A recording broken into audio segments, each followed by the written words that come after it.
കോരിന്ത്യർക്ക് എഴുതിയ 13-ാം അധ്യായം 12-ാമത്തെ വാക്യം. ഇപ്പോൾ നാം കണ്ണാടിയിൽ കടമൊഴിയായി കാണുന്നു. ഇപ്പോൾ നാം കണ്ണാടിയിൽ കടമൊഴിയായി കാണുന്നു. അപ്പോൾ മുഖാമുഖമായി കാണും. ഇപ്പോൾ ഞാൻ അംശമായി അറിയുന്നു. അപ്പോഴോ ഞാൻ അറിയപ്പെട്ടതുപോലെ തന്നെ ഞാൻ അറിയും. ഈ വചനത്താൽ ദൈവം നമ്മളെ അനുഗ്രഹിക്കട്ടെ. വളരെ ശാന്തമായി ലളിതമായി നിങ്ങൾക്ക് മനസ്സിലാകുന്ന നിലയിൽ അല്പസമയം ദൈവവചനം ധ്യാനിക്കാനാണ് ഞാൻ ആഗ്രഹിക്കുന്നത്. എൻ്റെ ശുശ്രൂഷയുടെ ഒരു രീതിയും അതാണല്ലോ. എടുക്കുന്ന വചനം നിങ്ങൾക്ക് മനസ്സിലാവണം, നിങ്ങൾ പഠിക്കണം, നിങ്ങളുടെ ഹൃദയത്തിൽ സംഗ്രഹിക്കണം. അവസാനം ദൈവം തന്ന ദൂതുകൾ കൈമാറി പ്രാർത്ഥിച്ച് പ്രാപിച്ച് നമുക്ക് ഈ മീറ്റിംഗ് ക്ലോസ് ചെയ്യാം. അതിനു മുമ്പ് ഈ വചനത്തിൽ നിന്ന് പഠിക്കണം. ഈ വചനം എഴുതിയതിന്റെ ആത്മീക അർത്ഥം എന്താണെന്നും ഈ വചനത്തിന്റെ വ്യാഖ്യാനം എന്താണെന്നും പഠിക്കണം. സ്തോത്രം. അതുകൊണ്ട് വളരെ പ്രാർത്ഥനയോടെ എല്ലാവരും ആയിരിക്കും. സ്തോത്രം. ഇനി ഞാൻ ശുശ്രൂഷിക്കുന്ന സമയം വളരെ ശാന്തമായി നിങ്ങൾ കേട്ടാൽ മതി. ബഹളമൊന്നും ഉണ്ടാക്കണ്ട. അതിനുണ്ടാക്കാനുള്ള അവസരം ഞാൻ പിന്നെ തരാം. ശാന്തമായി, വളരെ ശാന്തമായി എല്ലാവരും ഒന്ന് കേൾക്കുക കേട്ടോ. സ്തോത്രം. ഞാൻ എപ്പോഴും പറയാറുള്ളത് പോലെ ധ്യാനത്തിങ്കലാ തീ കത്തുന്നു. അപ്പോഴാ നാവെടുത്ത്, അതിന് മുമ്പേ നിങ്ങൾ കത്തിക്കരുത്, നാവെടുത്ത് സംസാരിക്കരുത്. ശാന്തമായി കേൾക്കുക കേട്ടോ. പഠിക്കണമെന്ന് ആഗ്രഹമുള്ളവര്, ഓർമ്മക്കുറവൊക്കെ ഉള്ളവര് എഴുതിയിടുക. പിന്നീട് നിങ്ങളുടെ ആത്മീയ ജീവിതത്തിന് അത് അനുഗ്രഹമാണ്. ഓക്കെ. 13-ാം അധ്യായം 12-ാമത്തെ വാക്യം. ആ വാക്യമാണ് ഇന്ന് ചിന്തിക്കാൻ ദൈവാത്മാവ് നമുക്ക് നൽകി തന്നത്. ഇന്നലെ രാത്രിയിൽ ഞാൻ ദൈവസന്നിധിയിൽ പ്രാർത്ഥിച്ചുകൊണ്ടിരുന്നപ്പോ എന്റെ ഹൃദയത്തിന്റെ അകത്ത് പെട്ടെന്ന് പരിശുദ്ധാത്മാവ് പ്രകാശിപ്പിച്ചു തന്ന ഒരു വചനമാണ്. സ്തോത്രം. ഹല്ലേലൂയ. അവിടെ 2 കാര്യങ്ങളാ പറയുന്നത്. 2 കാര്യങ്ങൾ. ഒന്നുകൂടെ ആ വാക്യം വായിച്ചാട്ടെ. ഇപ്പോഴത്തെ 2 അവസ്ഥകളെ കുറിച്ചാ പറയുന്നത്. ഒന്ന്, കണ്ണാടിയിൽ കടമൊഴിയായി കാണുന്നു.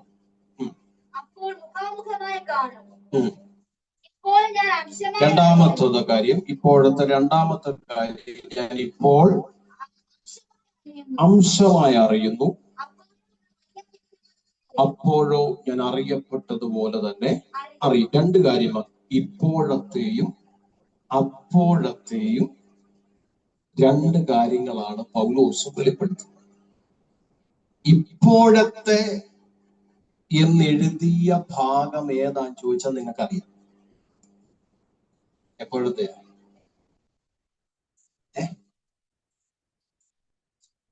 ഇപ്പോഴത്തെ എന്ന് പറഞ്ഞാൽ എപ്പോഴത്തെ കാര്യമാണ്? ഇപ്പോഴത്തെ കാര്യമാണ്. അതിനെന്താ നിങ്ങള് സംശയിക്കുന്നത്? ഇപ്പോഴത്തെ കാര്യമാണ്. പിന്നെ അടുത്ത പറയുന്നത് ഏതാ? അപ്പോഴത്തെ. സ്തോത്രം. അതിനെക്കുറിച്ച് ഈ വചനം ഞാൻ ദൈവാത്മാവിൽ വ്യാഖ്യാനിച്ചു കഴിയുമ്പോൾ നിങ്ങൾക്ക് മനസ്സിലാവും. സ്തോത്രം. അതിനു മുമ്പ് 13-ാം അധ്യായത്തെ കുറിച്ച് ഒരു അറിവ് നമുക്കുണ്ടാവണം. അത് പറഞ്ഞിട്ട് ഞാൻ ദൂതിലേക്ക് വരാം. ഞാൻ കോരിന്ത്യ ലേഖനം 1-ഉം 2-ഉം അധ്യായം പൗലോസ് എഴുതിയതിന്റെ കാരണം ഒരുപാട് പ്രാവശ്യം ഇവിടെ പറഞ്ഞതാണ്. ഒരുപാട് പ്രാവശ്യം. അതുകൊണ്ട് ഞാൻ അത് പറയാൻ ആഗ്രഹിക്കുന്നില്ല. ഒത്തിരി തവണ പറഞ്ഞത്. കാരണം കോരിന്ത്യ ലേഖനത്തിൽ നിന്ന് ഒത്തിരി വചനം ശുശ്രൂഷിച്ചത് കൊണ്ട് കൊരിന്ത്യ ലേഖനത്തിന്റെ അത് എഴുതിയതിന്റെ പുറകിലെ ചരിത്രം ഒരുപാട് പ്രാവശ്യം പറഞ്ഞു. അതുകൊണ്ട് അത് ഞാൻ പറയാൻ ആഗ്രഹിക്കുന്നില്ല. ശ്രദ്ധിച്ചു കേട്ടെ. എന്നാൽ 1 കൊരിന്ത്യർക്ക് എഴുതിയ ലേഖനം, ആ ലേഖനത്തിന്റെ അകത്ത് 13-ാമത്തെ അധ്യായം പൗലോസ് എഴുതാൻ ചില കാരണങ്ങളുണ്ട്. അതാണ് ഇന്ന് പകൽ ആദ്യം മനസ്സിലാക്കേണ്ടത്. അത് മനസ്സിലാക്കിയെങ്കിലേ വായിച്ച ദൂത് മനസ്സിലാകും. 1 കൊരിന്ത്യർ 13-ാം അധ്യായം എന്തുകൊണ്ട് പൗലോസ് എഴുതി? അങ്ങനെ ഒരു അധ്യായം എന്തുകൊണ്ട് കൊരിന്ത്യ സഭയ്ക്ക് കൊടുത്തു? ഇതിനെക്കുറിച്ചാണ് മനസ്സിലാക്കേണ്ടത്. ഈ 13-ാം അധ്യായം വായിച്ചിട്ട് നിങ്ങൾക്ക് എന്താ തോന്നിയത്? വായിച്ചിട്ടുണ്ടോ 13-ാം അധ്യായം? വായിച്ചവരൊന്ന് കൈ ഉയർത്തി. ഇന്ന് വരെ ആ ഭാഗത്ത് പോകാത്തവരും ഇതിനകത്തുണ്ട്. ശ്രദ്ധിച്ചേ, വായിച്ചവരോടാ ചോദിക്കുന്നത്, വായിക്കാത്തവർ രക്ഷപ്പെട്ടു. വായിച്ചവരോടാ ചോദിക്കുന്നത്. ഈ 13-ാം അധ്യായം വായിച്ചിട്ട് നിങ്ങൾക്ക് എന്താ മനസ്സിലായത്?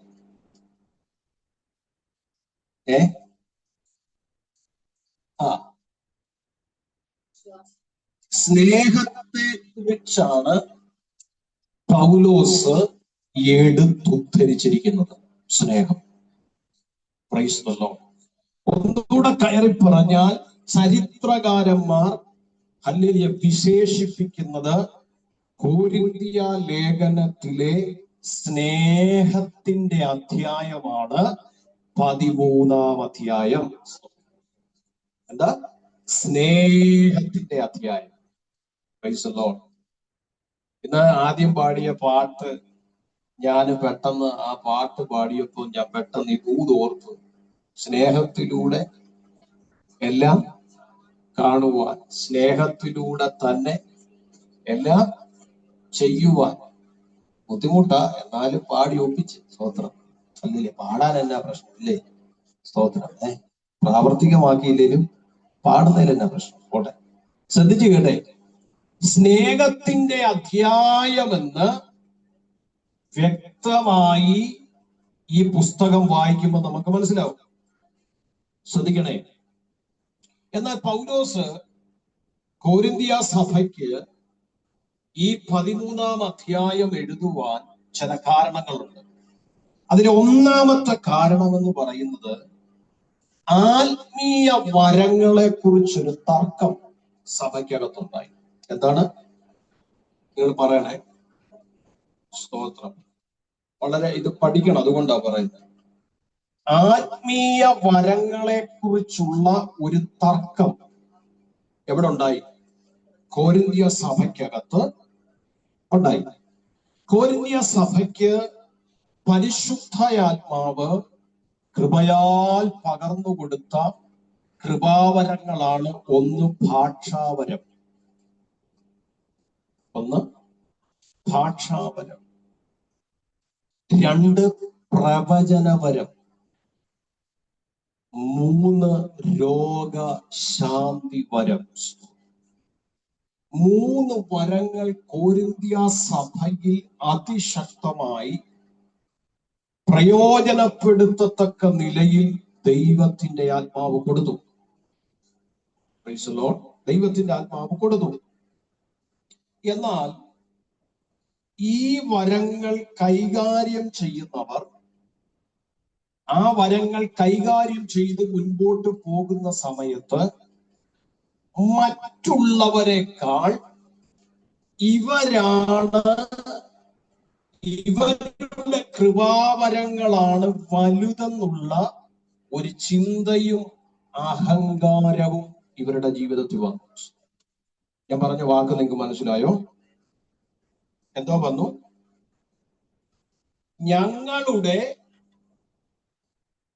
ഞങ്ങൾ പറയുന്ന ഭാഷാവരം, ഞങ്ങൾ പറയുന്ന പ്രവചനവരം, ഞങ്ങൾ ചെയ്യുന്ന രോഗശാന്തി വരം, ഇത് മറ്റുള്ളവർക്കുള്ള വരങ്ങളെക്കാളും ശ്രേഷ്ഠമാണ്. ഞങ്ങളുടെ മേലുള്ള കൃപാവരങ്ങളാണ് ഏറ്റവും വലുത്. അങ്ങനെയുള്ള അഹങ്കാരവും വിഭജനീയമായ ചിന്തകളും അവരുടെ ഇടയിൽ വന്നു. സ്തോത്രം. ഞാൻ വളരെ പ്രാർത്ഥനയോടെ പറയാം, പ്രാർത്ഥിക്കാൻ കൃപ കാണും, ആരാധിക്കാൻ കൃപ കാണും, ശുശ്രൂഷിക്കാൻ കൃപ കാണും, ലീഡ് ചെയ്യാൻ കൃപ കാണും, ഉപവസിക്കാൻ കൃപ കാണും, അല്ലെ, പ്രവചിക്കാൻ കൃപ കാണും, സ്വപ്നം കാണുന്ന കൃപയുണ്ടായിരിക്കും. പല വിധത്തിൽ പരിശുദ്ധാത്മാവ് നമുക്ക് ദൈവകൃപ തന്നിട്ടുണ്ടായിരിക്കാം. പക്ഷെ വളരെ ഭയത്തോടെ ഞാൻ പറയാം, ദൈവം തന്ന കൃപ, ആ കൃപയിൽ ഒരിക്കലും നമ്മൾ അഹങ്കരിക്കും. സ്തോത്രം, സ്തോത്രം, സ്തോത്രം. അപ്പൊ ഇവരുടെ ഇടയിൽ ഈ നിലയിലുള്ള ഒരു രീതി വന്നപ്പോൾ അപ്പോസ്തലനായ പൗലോസ് അവരോട് 13-ാം അധ്യായത്തിലൂടെ പറയുക, എത്ര വലിയ കൃപാവരമുണ്ടെങ്കിലും സ്നേഹമില്ലെങ്കിൽ ഒന്നുമില്ല. അതാ ഒന്നാമത്തെ കാര്യം. എന്താ? നിങ്ങൾ അഭിമാനിക്കുന്ന, അഹങ്കരിക്കുന്ന നിങ്ങളുടെ മേലുള്ള കൃപ എത്ര വലുതാണെങ്കിലും നിങ്ങളിൽ സ്നേഹം ഇല്ല എങ്കിൽ നിങ്ങളുടെ വരങ്ങൾ കൊണ്ട് ഒന്നുമില്ല.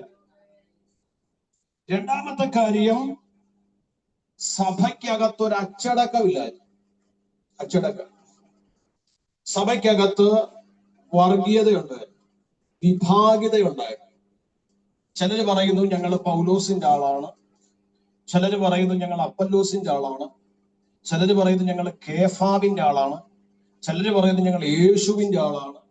അങ്ങനെ പലവിധ വിഭാഗത്തിലുള്ള പ്രവർത്തികൾ സഭയ്ക്കകത്ത് വെളിപ്പെട്ടു. സഭയ്ക്കകത്ത് വെളിപ്പെട്ടതിന്റെ ഫലം സഭയ്ക്കകത്ത് തമ്മിലടിയായി. എന്തായി?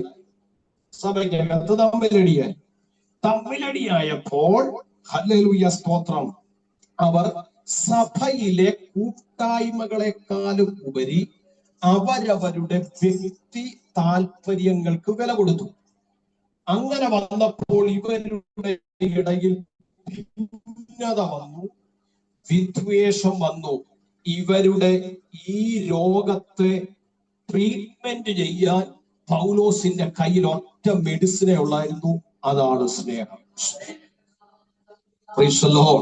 നിങ്ങളിൽ വ്യാപരിച്ചു നിൽക്കുന്ന വർഗീയതയും നിങ്ങളിൽ വ്യാപരിച്ചു നിൽക്കുന്ന വിഭാഗീയതയും കാണിക്കുന്ന ഈ രോഗത്തിന് ഒറ്റ മരുന്നേ ഉള്ളൂ. അതാ പൗലോസ് 13-ാം അധ്യായത്തിൽ പറഞ്ഞത്, സ്നേഹം. വർഗീയത മാറാൻ, വിഭാഗീയത മാറാൻ, ഭിന്നത മാറാൻ ഒറ്റ മരുന്നേ ഉള്ളൂ, അതാണ് ദൈവ സ്നേഹം. കഴിഞ്ഞ ദിവസം നമ്മളൊരു വാർത്ത കണ്ടില്ലേ? ജാതീയ പേര് പറഞ്ഞൊരു കുഞ്ഞിനെ, ഹല്ലേലൂയ, സ്തോത്രം, ജാതീയമാകുന്ന പേരുകൾ പറഞ്ഞ കുഞ്ഞിനെ വളരെയധികം സാറ് പ്രയാസപ്പെടുത്തുകയും ആ കുഞ്ഞ് മരിക്കുകയും ചെയ്തൊരു സാഹചര്യം നമ്മൾ ഈ ദിവസങ്ങളിൽ മീഡിയ വഴി കാണുന്നു. ഹല്ലേലൂയ, സ്തോത്രം. എന്താ കാര്യം? ഹല്ലേലൂയ, സ്തോത്രം, ആ കുഞ്ഞിനെ സ്നേഹിക്കാനുള്ള ഒരു മനസ്സ് ആ മനുഷ്യനില്ല. ഹല്ലേലൂയ, സ്നേഹം എന്ന ഒരു ഔഷധം അദ്ദേഹത്തിന്റെ ജീവിതത്തിൽ ഉണ്ടായിരുന്നെങ്കിൽ നിറവും, ഹല്ലേലൂയ, പൊക്കവും, രൂപവും, പണവും, വീടിന്റെ അവസ്ഥയൊന്നും കണ്ടല്ല സ്നേഹിക്കുന്നത്. യഥാർത്ഥ സ്നേഹം ഉണ്ടെങ്കിൽ ആരെയും സ്നേഹിക്കും. പറഞ്ഞ മനസ്സിലായോ? അപ്പൊ ഇവരുടെ ഇടയിൽ ഭിന്നത വന്നപ്പോൾ അതിനെ ട്രീറ്റ്മെന്റ് ചെയ്യാൻ പൗലോസ് എടുത്ത വിഷയമാണ് സ്നേഹം. ഹല്ലേലൂയ. മൂന്നാമത്തെ കാര്യം കൂടെ പറയാം. ആരാധനയിൽ ക്രമക്കേടുകൾ വന്നു. ക്രമക്കേടുകൾ, സ്തോത്രം, ഹല്ലേലൂയ, ക്രമക്കേടുകൾ വന്നെന്ന് പറഞ്ഞാൽ സഭായോഗത്തിൽ ഇവരൊരുമിച്ച് ആരാധിക്കുന്നു. ഇപ്പൊ നമ്മൾ ഇതുപോലെ ഇരുന്നെ ശ്രദ്ധിച്ചിരുന്നേ, നമ്മൾ എഴുതുന്നവരെഴുതിക്കും, അല്ലാത്തവര്, സ്തോത്രം, ഹല്ലേലൂയ, ഈ ഇങ്ങനെ നമ്മൾ ഒരുമിച്ചിരുന്ന് ആരാധിക്കുന്നുണ്ട്. ഇവരും അതുപോലെ എന്ത് ചെയ്യുക? ശക്തമായിട്ട് ആരാധിക്കുക. ഇവർ ശക്തമായിട്ട് ആരാധിക്കുമ്പോൾ അന്യഭാഷ പറയുന്നു, പ്രവചനം പറയുന്നു, സ്തോത്രം, ഭാഷാ വ്യാഖ്യാനം പറയുന്നു. നിങ്ങൾ ശ്രദ്ധിച്ചേ, ഞാൻ ഉദാഹരണം പറയാം. സഭയ്ക്കകത്ത് ആരാധന നടക്കുമ്പോൾ, അല്ലെങ്കിൽ നമ്മുടെ ഇതിന്റെ അകത്ത് ആരാധന നടക്കുക, ആരാധന നടക്കുന്ന സമയത്ത് സ്തോത്രം ഹല്ലേലൂയ, അസിൻ മോള് അവള് പ്രവചിക്കുക.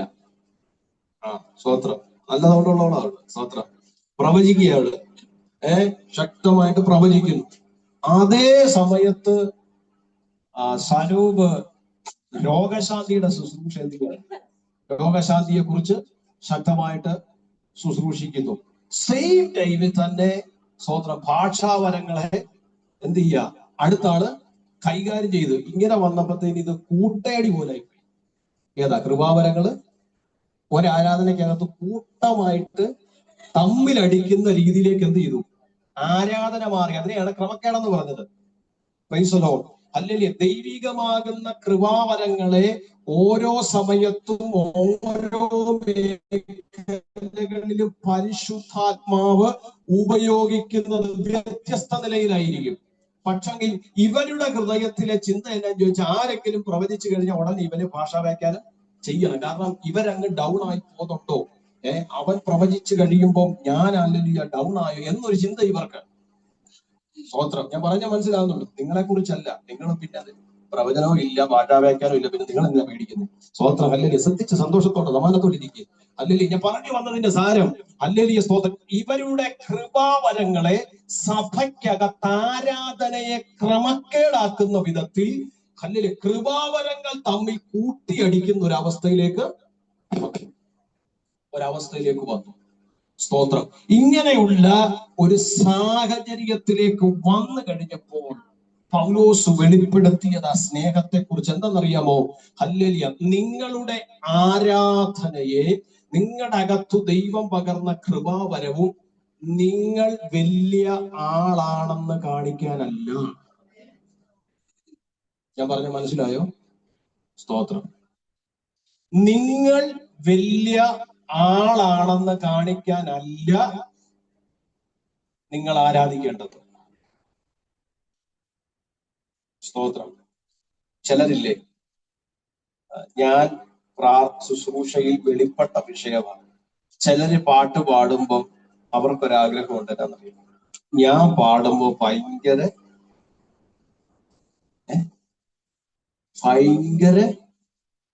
ഉണ്ടെന്നില്ല. നിങ്ങൾക്ക് അറിയാമെന്ന് എനിക്കറിയാം, നിങ്ങൾ ഇങ്ങനെ കളിപ്പിച്ചിരിക്കുക. സ്തോത്രം, ഹല്ലേലൂയ. ഞാൻ പാടുമ്പോ, ഞാൻ പ്രാർത്ഥിക്കുമ്പോ, ഞാൻ ശുശ്രൂഷിക്കുമ്പോ എന്തോ വലിയ സംഭവങ്ങൾ ഉണ്ടാവണം.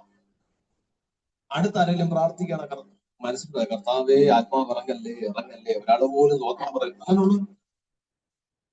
വേറെല്ലാം ശുശ്രൂഷിക്കുമ്പോ, കർത്താവേ ഞാൻ ശുശ്രൂഷിച്ചതിനേക്കാളും ഒരു പടി മുകളിൽ കയറി ശുശ്രൂഷിക്കരുത്, യേശുവിന്റെ നാമത്തിൽ. അങ്ങനെയുള്ള സ്വഭാവമൊക്കെ വരാതിരിക്കാൻ വേണ്ടി ഇതൊക്കെ പഠിപ്പിക്കുന്നത്. ആരെങ്കിലും ഉണ്ടെങ്കിൽ അങ്ങ് മാറ്റിയത്, രഹസ്യമായിട്ട് മാറ്റിയാൽ മതി, ആരും അറിയത്തില്ല. സ്തോത്രം, ഞാൻ പറഞ്ഞതിന്റെ സാരം, അങ്ങനെയുള്ള രീതികൾ കൊരിന്ത്യ സഭയ്ക്കകത്തുണ്ടെന്ന് പൗലോസിന് മനസ്സിലായപ്പോ പൗലോസ് പറയുന്നു, ആരാധനയും പ്രാർത്ഥനയും കൃപാവര ശുശ്രൂഷകളും ഒരുത്തനെ ഇല്ലാതാക്കാനല്ല, ഒരുത്തനെ വളർത്താനുള്ളതാണ്. പറഞ്ഞ മനസ്സിലായോ? അല്ലെങ്കിൽ എന്റെ അടുത്തിരിക്കുന്ന ഒരാൾ എന്നെക്കാളും നന്നായി പ്രാർത്ഥിക്കണം, എന്റെ അടുത്ത് നിൽക്കുന്നയാൾ എന്നെക്കാളും നന്നായി ശുശ്രൂഷിക്കണം, ഹല്ലേലൂയ, എന്റെ മുമ്പിലിരിക്കുന്ന പ്രിയപ്പെട്ടവർ എന്നെക്കാളും ആത്മീയരാകണം എന്ന് ചിന്തിക്കണമെങ്കിൽ നിങ്ങളുടെ അകത്ത് സ്നേഹം വേണം. അതാണ് പൗലോസ് പറയുന്നത്. നാലാമത്തെ കാര്യം പറയാം, സ്നേഹത്തിന്റെ ഉന്നത സ്വഭാവം കാണിച്ചു കൊടുക്കുക. അതാണ് അവസാന വാക്യം. സ്നേഹത്തിന്റെ ഉന്നത സ്വഭാവം ഇവരെ കാണിച്ചു കൊടുക്കുക. അതുകൊണ്ടാണ് പൗലോസ് പറഞ്ഞത്, വിശ്വാസം ഉണ്ടെങ്കിലും പ്രത്യാശ ഉണ്ടെങ്കിലും ഇതിലെല്ലാം വലുത് സ്നേഹം. Hallelujah, hallelujah, praise the lord. പൗലോസ് വ്യക്തമാക്കി. എന്താ പറയാ? വിശ്വാസം പ്രത്യാശ, സ്നേഹം, ഇവയിൽ വലുതോ സ്നേഹം തന്നെ. ഉറപ്പിക്കുകയാണ് അവിടെ. സ്നേഹമാണ് എല്ലാത്തിനും മാനദണ്ഡം. എന്നിട്ട് പൗലോസ് പറയുന്നു, അല്ലെങ്കിൽ എന്താ ഇതിന്റെ അർത്ഥം? 13-ാം അധ്യായം എഴുതി തീർക്കുമ്പോ പൗലോസ് പറയുന്ന ആത്മീയാർത്ഥം, ഭാഷാപരം, പ്രവചനപരം, രോഗശാന്തി ഇതെല്ലാം മാറിപ്പോകും, ഇതെല്ലാം മറഞ്ഞു പോകും. എന്നാൽ ദൈവത്തോടുള്ള നമ്മുടെ ബന്ധത്തെ എല്ലാ കാലത്തും നിലനിർത്തുന്നത് ദൈവത്തിന്റെ സ്നേഹമത്രേ. മനസ്സിലായോ? മനസ്സിലായോ? ഞാൻ നിങ്ങളോട് ആത്മനിയോഗത്തോടെ പറയാം, ക്രൈസ്തവനോട്, ഹല്ലേലൂയ, നിങ്ങൾക്ക് വലിയ കൃപയൊന്നുമില്ലേ?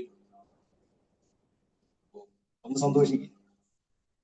നിങ്ങൾക്ക് വലിയ കൃപയൊന്നുമില്ലേലും, വലിയതായിട്ട് പ്രാർത്ഥിക്കാൻ അറിയത്തില്ലേലും, വലിയതായിട്ട് പ്രസംഗിക്കാൻ അറിയത്തില്ലെങ്കിലും, വലിയതായിട്ട് മറ്റുള്ളവരെ ആരാധിക്കുന്നത് പോലെ ആരാധിക്കാൻ അറിയത്തില്ലെങ്കിലും, നിങ്ങൾക്ക് ദൈവത്തെ സ്നേഹിക്കാൻ ഒരു മനസ്സുണ്ടെങ്കിൽ അതാണ് ഏറ്റവും വലുത്. ആ ബന്ധം നിലനിൽക്കും. ആ ബന്ധം നിലനിൽക്കും. ദൈവത്തെ സ്നേഹിക്കാൻ നിങ്ങൾക്കൊരു ഹൃദയം ഉണ്ടെങ്കിൽ, ദൈവത്തെ സ്നേഹിക്കാൻ നിങ്ങൾക്കൊരു ഹൃദയമുണ്ടെങ്കിൽ വേറൊന്നും ഇല്ലേലും പ്രശ്നമല്ല. കാരണം ഈ ഭാഷാപരവും കൃപാപരവും ഒക്കെ മാറിപ്പോകാനുള്ളതാ, അല്ലല്ലേ? പക്ഷെ ദൈവവുമായിട്ട് നമ്മളെ അന്നും ഇതെല്ലാം മാറിപ്പോകുമ്പോഴും ദൈവവുമായിട്ട് നമ്മളെ ചേർത്ത് നിർത്തുന്നത് സ്നേഹം മാത്രമായിരിക്കും എന്നാണ് പൗലോസ് 13-ാം അധ്യായത്തിൽ വരച്ചു കാണിക്കുന്നത്. മനസ്സിലായോ? 13-ാം അധ്യായം എന്തിനാണ് എഴുതിയതെന്ന് മനസ്സിലായല്ലോ? മനസ്സിലായോ? Okay, thank you. ഇനിയും ദൂതിലേക്ക് വരാം. 13-ാം അധ്യായത്തിന്റെ 12-ാമത്തെ വാക്യം, ഫസ്റ്റ് വാക്യം, ഭാഗം എന്താ പറയുന്നത്? ഇപ്പോൾ നാം കണ്ണാടിയിൽ കടമൊഴിയായി കാണുന്നു. കണ്ണാടിയെ കുറിച്ചാണ് പൗലോസ് ഉദാഹരണമായി എടുക്കുന്നത്. എന്തിനാ അതെടുത്തത്? അല്ല, ചരിത്രം പഠിക്കുമ്പോൾ കോരിന്ത്യ നഗരമെന്ന് പറയുന്നത് പുരാതന കാലത്തെ ഉണ്ടാക്കുന്ന ഒരു വലിയ നഗരമായിരുന്നു കോരിന്ത്യ പട്ടണം എന്ന് പറയുന്നത്. Price the Lord. പക്ഷെ ഇന്നത്തെ പോലത്തെ കണ്ണാടികളല്ല അന്ന്. സ്തോത്രം, ഹല്ലേലൂയ. ഞാൻ ചരിത്രം പഠിച്ചപ്പോ ഈ വെങ്കൽ കണ്ണാടികളാണ് ആ സമയത്ത് ഉണ്ടായിരുന്നത്. 13-ാം നൂറ്റാണ്ടിലേക്ക് വന്നപ്പോഴാണ്, ഹല്ലേലൂയ, സ്തോത്രം, ഈ ഗ്ലാസ് കണ്ണാടികളൊക്കെ വന്നത് 13-ാമത്തെ നൂറ്റാണ്ടിലാണ്. എന്നാൽ പൗലോസ് ഇത് എഴുതുന്ന സമയത്ത് വെങ്കൽ കണ്ണാടികൾ മാത്രമുള്ളൂ. വെങ്കലം കൊണ്ടുണ്ടാക്കിയ ലോഹം മിനുസപ്പെടുത്തിയെടുത്ത കണ്ണാടികളെ അന്നുണ്ടായിരുന്നുള്ളൂ. ഈ കണ്ണാടികളുടെ പ്രത്യേകത എന്ന് പറഞ്ഞാൽ ഇതിൻ്റെ അകത്ത് നമ്മൾ കാണുന്ന പ്രതിബിംബം, ഹല്ലേലൂയ, അതിന്, ഹല്ലേലൂയ, വ്യക്തമായി അതിന്റെ രൂപം കാണാൻ പറ്റത്തില്ല. ഒരവക്തമായ രൂപമായിരിക്കും. ഞാൻ പറഞ്ഞ നിങ്ങൾക്ക് മനസ്സിലായോ? അന്നത്തെ കാലത്ത്, ഹല്ലേലൂയ, ആ നിലയിലുള്ള കണ്ണാടി നിർമ്മിതമായതുകൊണ്ട്, ഹല്ലേലൂയ, സ്തോത്രം, അവ്യക്തമായിട്ടേ കാണാൻ കഴിയത്തുള്ളൂ.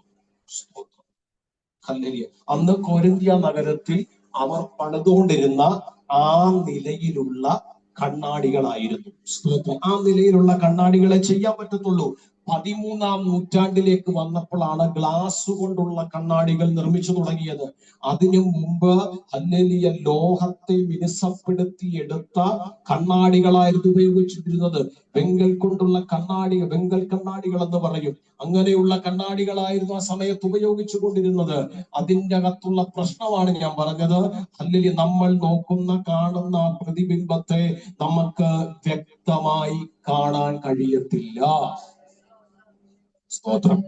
പറഞ്ഞ നിങ്ങൾക്ക് മനസ്സിലായോ? പറഞ്ഞ മനസ്സിലായോ? Price the lord, hallelujah. അപ്പോൾ, ഹല്ലേലൂയ, നമ്മളിപ്പോൾ ആ സമയത്ത് ഒരു കണ്ണാടി എടുത്ത് നോക്കിയാൽ നമുക്കത് വ്യക്തമായി കാണാൻ പറ്റത്തില്ല. അതിന്റെ കൃത്യ രൂപം എന്താണെന്ന് എന്ത് പറ്റത്തില്ല, കാണാൻ പറ്റത്തില്ല. സ്തോത്രം, ഹല്ലേലൂയ, സ്തോത്രം, പ്രൈസ് ദി ലോർഡ്. ഇന്നത്തെ കണ്ണാടി പോലല്ല. ഇന്നത്തെ കണ്ണാടി വ്യക്തമായിട്ട് കാണുന്നത് കൊണ്ടാണ് നമ്മൾ അതിന്റെ മുമ്പിൽ നിന്ന് മാറാത്തത്. സ്തോത്രം, ഹല്ലേലൂയ. അന്നത്തെ പോലെ അല്ലത്. ക്രൈസ്തവരോട് ഇന്ന് തന്നെ ഇങ്ങോട്ട് പോരാൻ നേരത്ത് എത്ര നേരം കണ്ണാടിയുടെ മുമ്പിൽ നിന്നിട്ടാ വന്നേ? സ്വയം പൗലോസ് പറയുന്ന പോലെ സ്വന്തമായിട്ട് ശോധന ചെയ്താൽ മതി, അടുത്തിരിക്കുന്നവരെ ശോധന ചെയ്യണ്ട. ക്രൈസ്തവരോട് എന്റെ കാര്യം അങ്ങനെ നോക്കാനുള്ള കാര്യമല്ല, നമുക്ക് വ്യക്തമായിട്ട് കാണാം, നമ്മളെ വ്യക്തമായിട്ട് കാണാം. സ്തോത്രം. നോക്കണ്ടെന്ന് ഞാൻ പറയത്തില്ല. നമ്മുടെ കുറവ് നമ്മുടെ പുറമേയുള്ള കുറവ് നമുക്ക് മനസ്സിലാക്കി തരും. ആര്? കണ്ണാടി. ക്രൈസ്തവരോട് ആ മറ്റൊരിടത്ത് പൗലോസ് അതുകൊണ്ടാണ് പറയുന്ന വചനം കണ്ണാടി പോലാണ്. എന്ന് വെച്ചാൽ പുറമേ നോക്കുമ്പോൾ നമ്മുടെ കുറവിനെ കാണിച്ചു തരുന്ന ഒരു ഉപകരണമാണ് എന്ത്? കണ്ണാടി. ജീവിക്കുന്ന മുടി മര്യാദയ്ക്കല്ല ഇരിക്കുന്നെങ്കിൽ കണ്ണാടി എന്ത് ചെയ്യും? കാണിച്ചു തരും. ഉടനെ നമ്മൾ അത് മര്യാദയ്ക്ക് ജീവി വെക്കും. സ്തോത്ര. പൗഡർ കൂടിപ്പോയാൽ കണ്ണാടി കാണിച്ചു തരും, കൂടിപ്പോയിട്ടുണ്ട്. ഒന്നെങ്കിൽ ഒരേപോലെ ആക്കും, അല്ലെങ്കിൽ തുടച്ചു കളയും, ഏതെങ്കിലും ഒന്ന് ചെയ്യും, അല്ലേ? ആ പരുവത്തിന് നമ്മളെ നല്ല രീതിയിൽ ആക്കാൻ. പ്രൈസലോട്. ഇതിന്റെ നേരെ ഓപ്പോസിറ്റ് ആണ് വചനം എന്ന കണ്ണാടി എന്ന് പറഞ്ഞത്. നമ്മുടെ അകത്തെ കുറവ് കണ്ടുപിടിക്കാനാണ്. പറഞ്ഞ മനസ്സിലായോ? സ്തോത്രം. ഞാൻ ആ ഭാഗത്തേക്ക് പോകുന്നില്ല. അപ്പോ പ്രൈസ് അന്നത്തെ പോലത്തെ കണ്ണാടികളല്ല, അത് ഇന്നത്തെ പോലത്തെ കണ്ണാടികളല്ല അന്ന്. സ്തോത്രം. രൂപം വ്യക്തമല്ല, പ്രതിബിംബം വ്യക്തമല്ല. സ്തോത്രം. ഏത് രൂപമാണെന്ന് കൃത്യമായിട്ട് കാണാൻ പറ്റത്തില്ല. ആ സാഹചര്യത്തെ നിർത്തിക്കൊണ്ടാണ് പൗലോസ് എഴുതിയത് കണ്ണാടിയിൽ കടമൊഴി കാണുന്നത് പോലെ. പറഞ്ഞ മനസ്സിലായി നിങ്ങൾക്ക്? Price the Lord. ആ സാഹചര്യത്തെ നിർത്തിക്കൊണ്ടാണ് പൗലോസ് എഴുതിയത്. ഒന്നാമത്തെ ഭാഗം ഇനിയും ശ്രദ്ധിച്ചു കേൾക്കണം, ഞാൻ ദൂതിലേക്ക് വരും. ഒന്നാമത്തെ ഭാഗം, ഇപ്പോൾ നാം കണ്ണാടിയിൽ കടമൊഴി കാണുന്നു. ഇപ്പോൾ നാം കണ്ണാടിയിൽ കടമൊഴി കാണുന്നു. എന്തിനാ പൗലോസ് ഈ ഒരു എക്സാമ്പിൾ എടുത്തത്? കോരിന്ത്യ പട്ടണത്തിൽ ജീവിച്ച് ദൈവത്തെ അറിയാതെ ജീവിച്ചവരാണ് ഇന്ന് കോരിന്ത്യ പട്ടണത്തിലെ വിശ്വാസികൾ. Price the Lord. അവരുടെ പട്ടണം കണ്ണാടികൾ നിർമ്മിക്കുന്നതിൽ പ്രസക്തമാണെന്ന് അവർക്കറിയാം. അവരുടെ ഹല്ലേലൂയ സ്തോത്രം പട്ടണത്തിൽ സൃഷ്ടിക്കുന്ന കണ്ണാടിയുടെ മൂല്യം അവർക്കറിയാം. അല്ലെങ്കിൽ ആ കണ്ണാടിയിൽ രൂപം അവ്യക്തമാണെന്നും, അല്ലെങ്കിൽ ആ രൂപത്തിന് വ്യക്തമായ ഒരു അനുഭവം കാണാൻ കഴിയത്തില്ലെന്നും അവർക്കറിയാം. അതുകൊണ്ടാണ് പൗലോസ് അത് തന്നെ ഹല്ലേലൂയ അവർക്ക് മനസ്സിലാകുന്ന നിലയിൽ പൗലോസ് എടുത്തത്. നമ്മുടെ കർത്താവായ യേശു ക്രിസ്തുവും അതുപോലെയായിരുന്നു. ഹല്ലേലൂയ സ്തോത്രം. കൃഷിക്കാരുടെ ഇടയ്ക്ക്, കർഷകർ ആ നിലയിലുള്ളവരുടെ അടുത്ത് കർത്താവ് ശുശ്രൂഷിക്കാൻ പോകുമ്പോൾ കർത്താവ് പറയും, സ്തോത്രം ഹല്ലേലൂയ, വയലിൽ വിതയ്ക്കുന്ന കൃഷിക്കാരനെ പോലെ ഉപമിക്കും, അല്ലെ? സ്തോത്രം ഹല്ലേലൂയ. ഇപ്പൊ മത്സ്യബന്ധനം അങ്ങനെയുള്ള ആൾക്കാരിടയ്ക്കാണ് പോകുന്നെങ്കിൽ കടലിനെ കുറിച്ചും മീനിനെ കുറിച്ചും കർത്താവ് എന്ത് ചെയ്യും? പറയും. അങ്ങനെ ഓരോ സാഹചര്യം അനുസരിച്ചായിരുന്നു കർത്താവ് ശുശ്രൂഷിച്ചുകൊണ്ടിരുന്നത്. പൗലോസും അതുപോലെ തന്നെയാണ്. ആ ദേശത്ത്, ആ സ്ഥലത്ത് ഹല്ലേലൂയ കണ്ണാടി നിർമ്മിക്കുന്നിടമായതുകൊണ്ട് പൗലോസ് പറയുന്നു, ഇപ്പോൾ നാം കണ്ണാടിയിൽ കടമൊഴി കാണുന്നു. എന്താ അതിന്റെ ആത്മീയാർത്ഥം? സഭയ്ക്കകത്ത് അസാധാരണമായ നിലയിൽ ചില പ്രശ്നങ്ങൾ നടക്കുമ്പോൾ ഹല്ലേലൂയ പൗലോസ് പറയുന്നത്, ഇപ്പോൾ നാം കണ്ണാടിയിൽ കടമൊഴി കാണുന്നു. ഒന്നുകൂടെ കയറി പറയാം.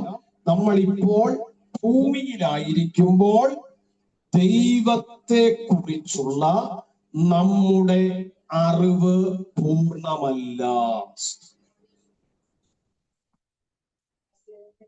അത് ഉറപ്പുള്ള എത്ര പേർക്കുണ്ട്? അത് മനസ്സിലായി എന്ന് വെച്ചാൽ നിങ്ങൾക്ക് ദൈവത്തെ കുറിച്ച് ഒരറിവും ഇല്ലെന്നല്ല പറഞ്ഞത്. Praise the lord. ഹല്ലേലൂയ.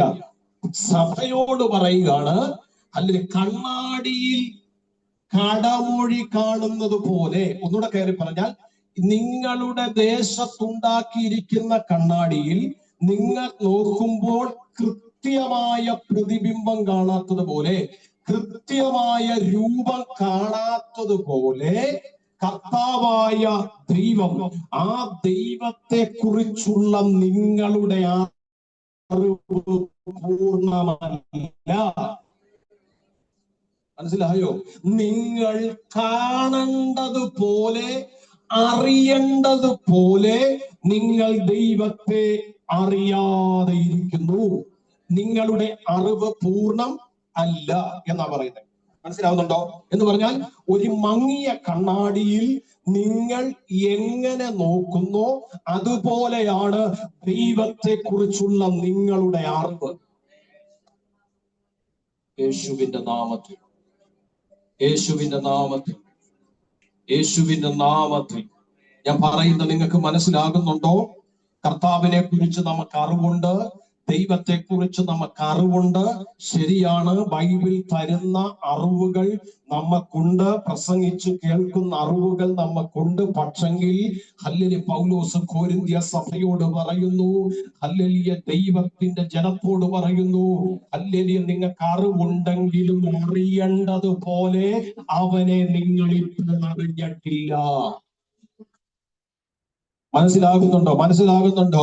നമ്മുടെ കൂടെ ചിലരൊക്കെ അല്ലെങ്കിൽ ജീവിക്കുമ്പോൾ, അല്ലെങ്കിൽ നമ്മൾ ഒരുമിച്ചായിരിക്കുമ്പോൾ ചിലരെയൊക്കെ പെട്ടെന്ന് മനസ്സിലാക്കാൻ പറ്റും. പക്ഷെ ചിലരെയൊക്കെ 8ഉം 10ഉം വർഷം കൂടെ ഇരുന്നാലും മനസ്സിലാക്കാൻ പാടാ. അല്ലെങ്കിൽ ചിലരെയൊക്കെ പതുക്കെയായിരിക്കും മനസ്സിലാക്കി എടുക്കുന്നത്. അല്ലെങ്കിൽ പൗലോസ് പറയുന്നത് ആണ്, നിങ്ങൾ ദൈവത്തെ അറിയേണ്ടതുപോലെ അറിയുന്നില്ല. ഒരു മങ്ങിയ കണ്ണാടിയിൽ നോക്കുമ്പോൾ എങ്ങനെ നിങ്ങൾ ഒരു പ്രതിബിംബത്തെ കാണുന്നോ അതുപോലെയാണ് നിങ്ങൾ ദൈവവുമായിട്ടുള്ള നിങ്ങളുടെ അറിവ്. അതിപ്പോഴത്തെ അവസ്ഥ. പക്ഷേ പൗലോസ് പറയുന്നു, ഇതിന്റെ അപ്പുറത്തൊരു വാഗ്ദത്തമുണ്ട്, ഇതിന്റെ അപ്പുറത്തൊരു വാഗ്ദത്തമുണ്ട്. അതാണ് അപ്പോഴത്തെ അവസ്ഥ. എന്താ വായിച്ചേ? എന്നാൽ മുഖാമുഖമായി കാണും. ഒരാമേ. പ്രത്യാശയുള്ള എത്ര പേരുണ്ട്?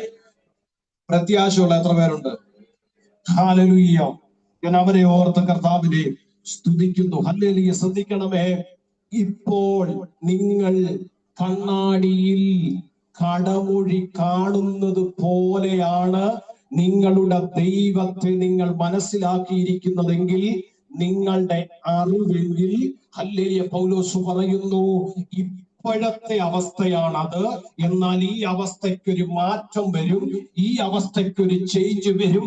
അതാണ് വാഗ്ദത്തം. അത് വേറൊന്നുമല്ല, നമ്മൾ മുഖാമുഖമായി ആ ദൈവത്തെ കാണും. എത്ര പേർക്ക് പ്രത്യാശയുണ്ട്? ഹല്ലേലൂയ. എന്റെ പ്രത്യാശ എനിക്ക് പറഞ്ഞറിയിക്കാൻ പറ്റത്തില്ല. ഞാനിത് പ്രാർത്ഥിച്ചപ്പോൾ എന്റെ അകത്ത് ദൈവം തന്ന പ്രത്യാശ, ഹല്ലേലൂയ, സ്തോത്രം, അതെനിക്ക് പറഞ്ഞറിയിക്കാൻ പറ്റത്തില്ല. നിങ്ങൾക്ക് എത്രത്തോളം അത് അനുഭവിക്കാൻ പറ്റുന്നുണ്ടെന്ന് എനിക്കറിയത്തില്ല. പോട്ടെ.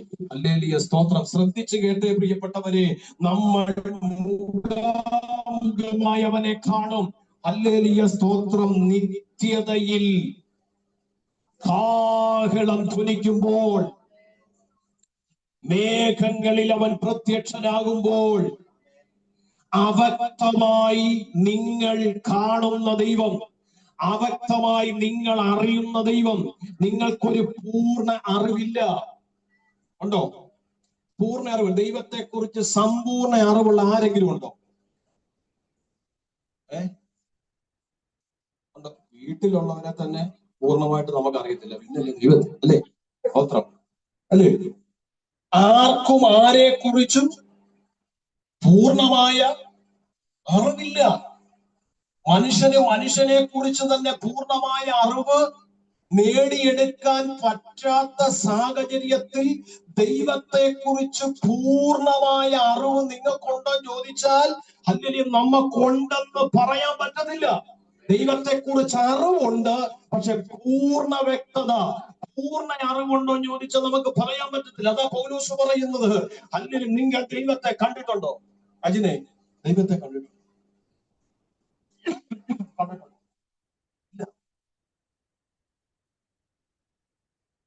Price the Lord. നമ്മുടെ നേത്ര കണ്ണുകൾ കൊണ്ട് നമ്മൾ ദൈവത്തെ കണ്ടിട്ടുണ്ടോ? ഇല്ല. പക്ഷെ പൗലോസ് പറയുന്നത് ഇപ്പോഴത്തെ അവസ്ഥയാണ്. ഞാൻ ഇപ്പോൾ നിങ്ങളോട് പ്രസംഗിക്കൊണ്ടിരിക്കുന്ന അവസ്ഥ. പക്ഷേ അതല്ല വാഗ്ദത്തം. വാഗ്ദത്തം അതല്ല. ഇപ്പോഴത്തെ അവസ്ഥയിൽ നിങ്ങൾ കണ്ണാടിയിൽ കടമൊഴി പോലെ നിങ്ങൾ കാണുന്നെങ്കിൽ, അപ്പോഴത്തെ അവസ്ഥ ഞാൻ ഒരു വാഗ്ദത്തമായി പറയാം, നിങ്ങൾ നാളെ അവനെ മുഖാമുഖമായി കാണും. എത്ര പേർക്ക് ഞാൻ പറഞ്ഞ മനസ്സിലായി? യേശുവിന്റെ നാമത്തിൽ, യേശുവിന്റെ നാമത്തിൽ. അല്ലെങ്കിൽ അതിന്റെ അകത്ത് വെളിപ്പെടുന്ന ഒരു ആത്മീയ മർമ്മം, അത് ദൂതാണ്. ഞാൻ അവസാനം പറയാം.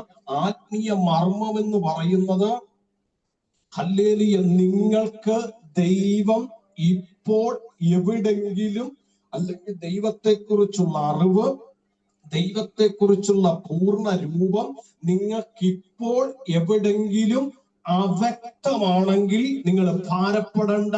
ആ മറഞ്ഞിരിക്കുന്നത് പുറത്തു വെളിപ്പെടുന്ന ഒരു സമയമുണ്ട്. എത്ര പേർക്ക് പറഞ്ഞ മനസ്സിലായി? അതാ പൗലോസ്, അതാണ് അപ്പോഴത്തെ അവസ്ഥ. ഇപ്പോൾ നമ്മുടെ മുമ്പിൽ മറഞ്ഞിരിക്കുന്ന ആ അറിവ്, ഇപ്പോൾ നമ്മുടെ മുമ്പിൽ മറഞ്ഞിരിക്കുന്ന ആ വ്യക്തതയില്ലായ്മ നാളെ വ്യക്തമായി വെളിപ്പെടുന്ന ഒരു സമയമുണ്ട്. ആ സമയത്തിന് വേണ്ടിയാണ് നമ്മൾ പ്രത്യാശയോടെ കാത്തിരിക്കുന്നത്. ആമേൻ. കർത്താവിന്റെ വരവിൽ പ്രത്യാശയുള്ള എത്ര പേരുണ്ട്? പ്രിയപ്പെട്ടവരെ, ദാവീദൊക്കെ വിടേണ്ട കാലം കഴിഞ്ഞു. എത്ര നാള് ഈ ഭരണി നിറച്ചുകൊണ്ടിരിക്കും? എത്ര നാൾ അയൽവക്കത്ത് പോയി പാത്രം മേടിച്ചുകൊണ്ടിരിക്കും? സ്തോത്രം. ഇതൊന്നും വേണ്ടെന്നല്ല, അതിൽ തന്നെ അങ്ങ് ആശ്രയിച്ചിരിക്കരുത്. യേശുവിന്റെ നാമത്തിൽ. സിംഹത്തിന്റെ വാ അടച്ചടച്ചടച്ച് മതിയായില്ലേ? ആകപ്പാട് ഒരു പ്രാവശ്യം ബൈബിൾ അടച്ചിട്ടുണ്ട്. നമ്മൾ അടച്ചടച്ചടച്ച് ഒരു പരുവായി. സ്തോത്രം. ഇതൊക്കെ കേട്ടാലേ നമുക്ക് ഇച്ചിരി എനർജി വരത്തുള്ളൂ, തുള്ളല് വരത്തുള്ളൂ. എന്റെ ശുശ്രൂഷ നിങ്ങൾക്കറിയാലോ, തുള്ളിപ്പിക്കുന്ന ശുശ്രൂഷയല്ല എന്റേത്. എനിക്ക് അതിനോട് താല്പര്യവും ഇല്ല. പിന്നെ തുള്ളാൻ തോന്നിയാ തുള്ളിക്കോണം, അതിനൊന്നും ഞാൻ തടസ്സം നിൽക്കത്തില്ല. പരിശുദ്ധാത്മാവ് എന്ത് പറയണം, എന്ത് പഠിപ്പിക്കണമെന്ന് എന്നോട് പറയുന്നു, അതേ ഞാൻ ചെയ്യാറുള്ളൂ ഇവിടെ. Price the Lord. പ്രത്യാശയുള്ളവരെ ഓർത്ത് സ്വതന്ത്രം ചെയ്യാൻ ഞാൻ.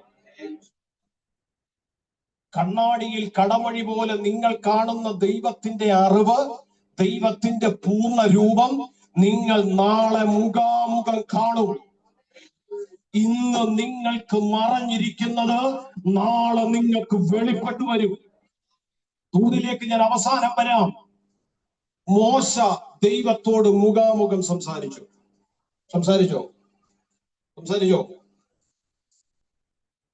മോശ ദൈവത്തോട് മുഖാമുഖം സംസാരിച്ചു. നിങ്ങൾ ഏതിലും ഒന്ന് പറഞ്ഞു, സംസാരിച്ചില്ല എന്ന് പറഞ്ഞു. സ്വോത്രം. ഓക്കെ, തെളിയിക്കാം. പുറപ്പാട് പുസ്തകം 3:11 വായിച്ചു. നിങ്ങൾക്ക് സംശയം ഉള്ളത് കൊണ്ട് ഞാൻ അങ്ങ് വായിപ്പിക്കുക. പുറപ്പാട് 3:11. മോശ ദൈവത്തോട് ഫറവോന്റെ അടുക്കൽ പോകുവാനും ഇസ്രായേൽ മക്കളെ മിസ്രയീമിൽ നിന്ന്. പുറപ്പാട് 3:11.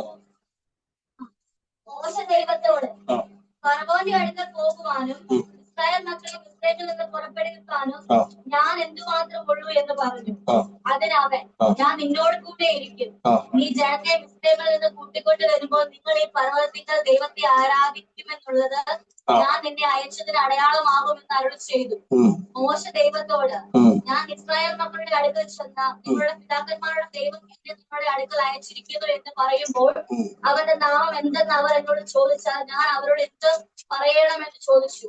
അതിന് ദൈവം മോശയോട്, ഞാനാകുന്നവൻ ഞാനാകുന്നു എന്നുള്ളവൻ എന്നെ നിങ്ങളുടെ അടുക്കൽ അയച്ചിരിക്കുന്നു എന്നിങ്ങനെ നീ ഇസ്രായേൽ മക്കളോട് പറയണമെന്ന് കൽപ്പിച്ചു. ദൈവം പിന്നെയും മോശയോട് അരുളി ചെയ്തതെന്നാൽ, നീ ഇസ്രായേൽ മക്കളോട് ഇപ്രകാരം പറയണം, അബ്രഹാമിന്റെ ദൈവവും ഇസ്ഹാക്കിന്റെ ദൈവവും യാക്കോബിന്റെ ദൈവവുമായ നിങ്ങളുടെ പിതാക്കന്മാരുടെ ദൈവമായ യഹോവ എന്നെ നിങ്ങളുടെ അടുക്കൽ അയച്ചിരിക്കുന്നു. ഇതെന്നേക്കും എന്റെ നാമവും തലമുറ തലമുറയായി എന്റെ ജ്ഞാപകവും ആകുന്നു. ഓക്കെ, മതി. മോശ ആ വാക്യമല്ല, മറ്റൊരു വാക്യമാണ്. സ്തോത്രം. ഹല്ലേലൂയ. മോശ ദൈവവുമായിട്ട് മുഖാമുഖം സംസാരിച്ചു എന്ന് പറയുന്ന ഒരു വാക്യം, അതിന്റെ 11. സ്തോത്രം. ഹല്ലേലൂയ. ഞാൻ നിങ്ങൾക്കത്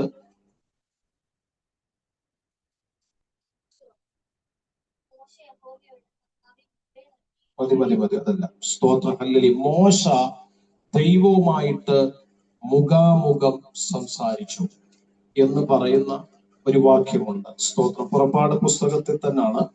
സ്തോത്ര ഹല്ലേലൂയ. പിന്നീട് ഞാനത് ഒന്നുകൂടെ ഒന്ന് റെഫർ ചെയ്തിട്ട് പറയാം. ശ്രദ്ധിച്ചു കേട്ടെ. മുഖാമുഖമായി മോശ ദൈവത്തോട് സംസാരിച്ചു. ദൈവം മോശയോട് സംസാരിച്ചു. പക്ഷെങ്കിൽ ആ മോശ, ഹല്ലേലൂയ സ്തോത്രം, ദൈവത്തിന്റെ പൂർണ്ണത കണ്ടില്ല. ഹല്ലേലൂയ. ദൈവത്തിന്റെ പൂർണ്ണത കണ്ടില്ല. ദൈവത്തോട് മുഖാമുഖമായി സംസാരിച്ച മോശ ആ ദൈവത്തിന്റെ പൂർണ്ണത കണ്ടില്ല. സ്തോത്രം. പൂർണ്ണത കണ്ടില്ല. പ്രിയപ്പെട്ടവരെ, പക്ഷെങ്കിൽ നിങ്ങളൊന്ന് ശ്രദ്ധിച്ച്, ദൈവവുമായിട്ട് സംസാരിച്ചവൻ, ഞങ്ങൾക്ക് ഈ പറയുന്നത് നിങ്ങൾ കേൾക്കുന്നുണ്ടോ? എന്നെ ശ്രദ്ധിച്ചിരുന്നോ? സ്തോത്ര ഹല്ലേലൂയ. ദൈവവുമായിട്ട് സംസാരിച്ചവൻ ദൈവത്തിന്റെ പൂർണ്ണത കണ്ടില്ല. കണ്ടോ? ഇല്ല. ദൈവത്തിന്റെ പിൻവശത്തിന്റെ ഒരു ഭാഗം മാത്രമേ ആ മനുഷ്യൻ കണ്ടുള്ളൂ. ദൈവവുമായിട്ട് നീണ്ട വർഷങ്ങൾ സംസാരിച്ച മനുഷ്യനാണ്. ഞാൻ പറയുന്നത് കേൾക്കുന്നുണ്ടോ നിങ്ങൾ? എന്ന് വെച്ചാൽ, ഞാൻ ഇവിടെ നിന്നും നിങ്ങളോട് ദൈവശബ്ദം കൈമാറുന്നത് പോലെയല്ല, മറിച്ച് മോശയോട് ഡയറക്റ്റ് ആണ് ദൈവം സംസാരിച്ചത്. ഞാൻ നിങ്ങളോട് ദൈവശബ്ദം കൈമാറുന്നത് പോലെയല്ല, മോശയോട് ദൈവം ഡയറക്റ്റ് ആണ് സംസാരിച്ചത്. 1 or 2 വർഷമല്ല, എത്രയോ നീണ്ട വർഷം ദൈവം മോശയോട് സംസാരിച്ചു. പക്ഷെങ്കിൽ ആ മോശയ്ക്ക് പോലും ദൈവത്തിന്റെ പൂർണ്ണ പ്രതിബിംബം കാണാൻ പറ്റില്ല. ആ മോശ പോലും ദൈവത്തിന്റെ ഒരു ഭാഗമാണ് കണ്ടത്. ഹലോ, കേൾക്കുന്നുണ്ടോ?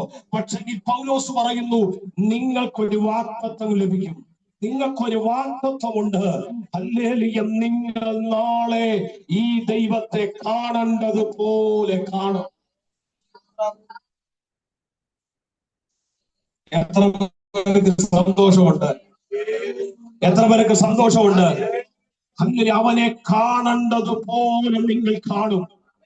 Price the Lord. നിങ്ങൾക്ക് അവക്തമായി നിൽക്കുന്ന കാര്യങ്ങൾ, നിങ്ങൾക്ക് മറഞ്ഞിരിക്കുന്ന കാര്യങ്ങളെല്ലാം നിങ്ങൾ കാണുന്നൊരു സമയം വരും, യേശുവിന്റെ നാമത്തിൽ. അതാണ് ഇയ്യോബിന്റെ പുസ്തകത്തിൽ ഇയ്യോബ് പറഞ്ഞത്, അന്യന്റെ കണ്ണാലല്ല, എന്റെ സ്വന്തം കണ്ണാൽ ഞാൻ അവനെ കാണും. എത്ര പേർക്ക് പ്രത്യാശയുണ്ട്? ജീവിതത്തിന്റെ ദൈനംദിന ജീവിതത്തിന്റെ സാഹചര്യത്തിലൂടെ കടന്നു പോകുമ്പോൾ കർത്താവിനെ കുറിച്ചും ദൈവത്തെ കുറിച്ചുമുള്ള അറിവിനെ കുറിച്ച് പലരും നമ്മളെ കളിയാക്കുമ്പോൾ, അല്ലെങ്കിൽ നമ്മുടെ ദൈവത്തെ കുറിച്ചും നമ്മൾ സേവിച്ചു നിൽക്കുന്ന ദൈവത്തിന്റെ മഹത്വത്തെ കുറിച്ചും പലരും എതിർക്കുമ്പോൾ, ഇന്നവകളെ ഞാൻ ആത്മനിയോഗത്തോടെ പറയാ, ഹല്ലേലൂയ, വാഗ്ദത്തം വിശ്വസിക്കുന്നവർ ധൈര്യത്തോടെ നിന്നിട്ട് പറയണം, ഇന്ന് അബദ്ധമായ കാര്യങ്ങൾ, ഇന്ന് മറഞ്ഞിരിക്കുന്ന കാര്യങ്ങൾ നാളെ എന്റെ കണ്ണുകൊണ്ട് ഞാൻ കാണുന്ന സമയമുണ്ട്. അതാണ് എന്റെ വാഗ്ദത്ത പ്രത്യാശ.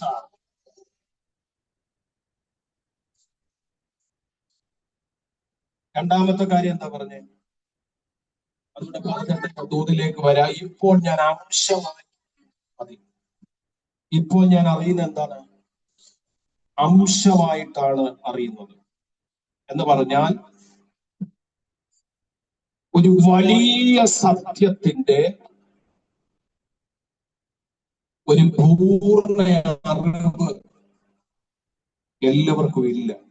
ഇപ്പോൾ എന്റെ അറിവ് ഈ കുഞ്ഞുങ്ങളോട് ഞാൻ ചോദിച്ചാൽ അവർക്കില്ല.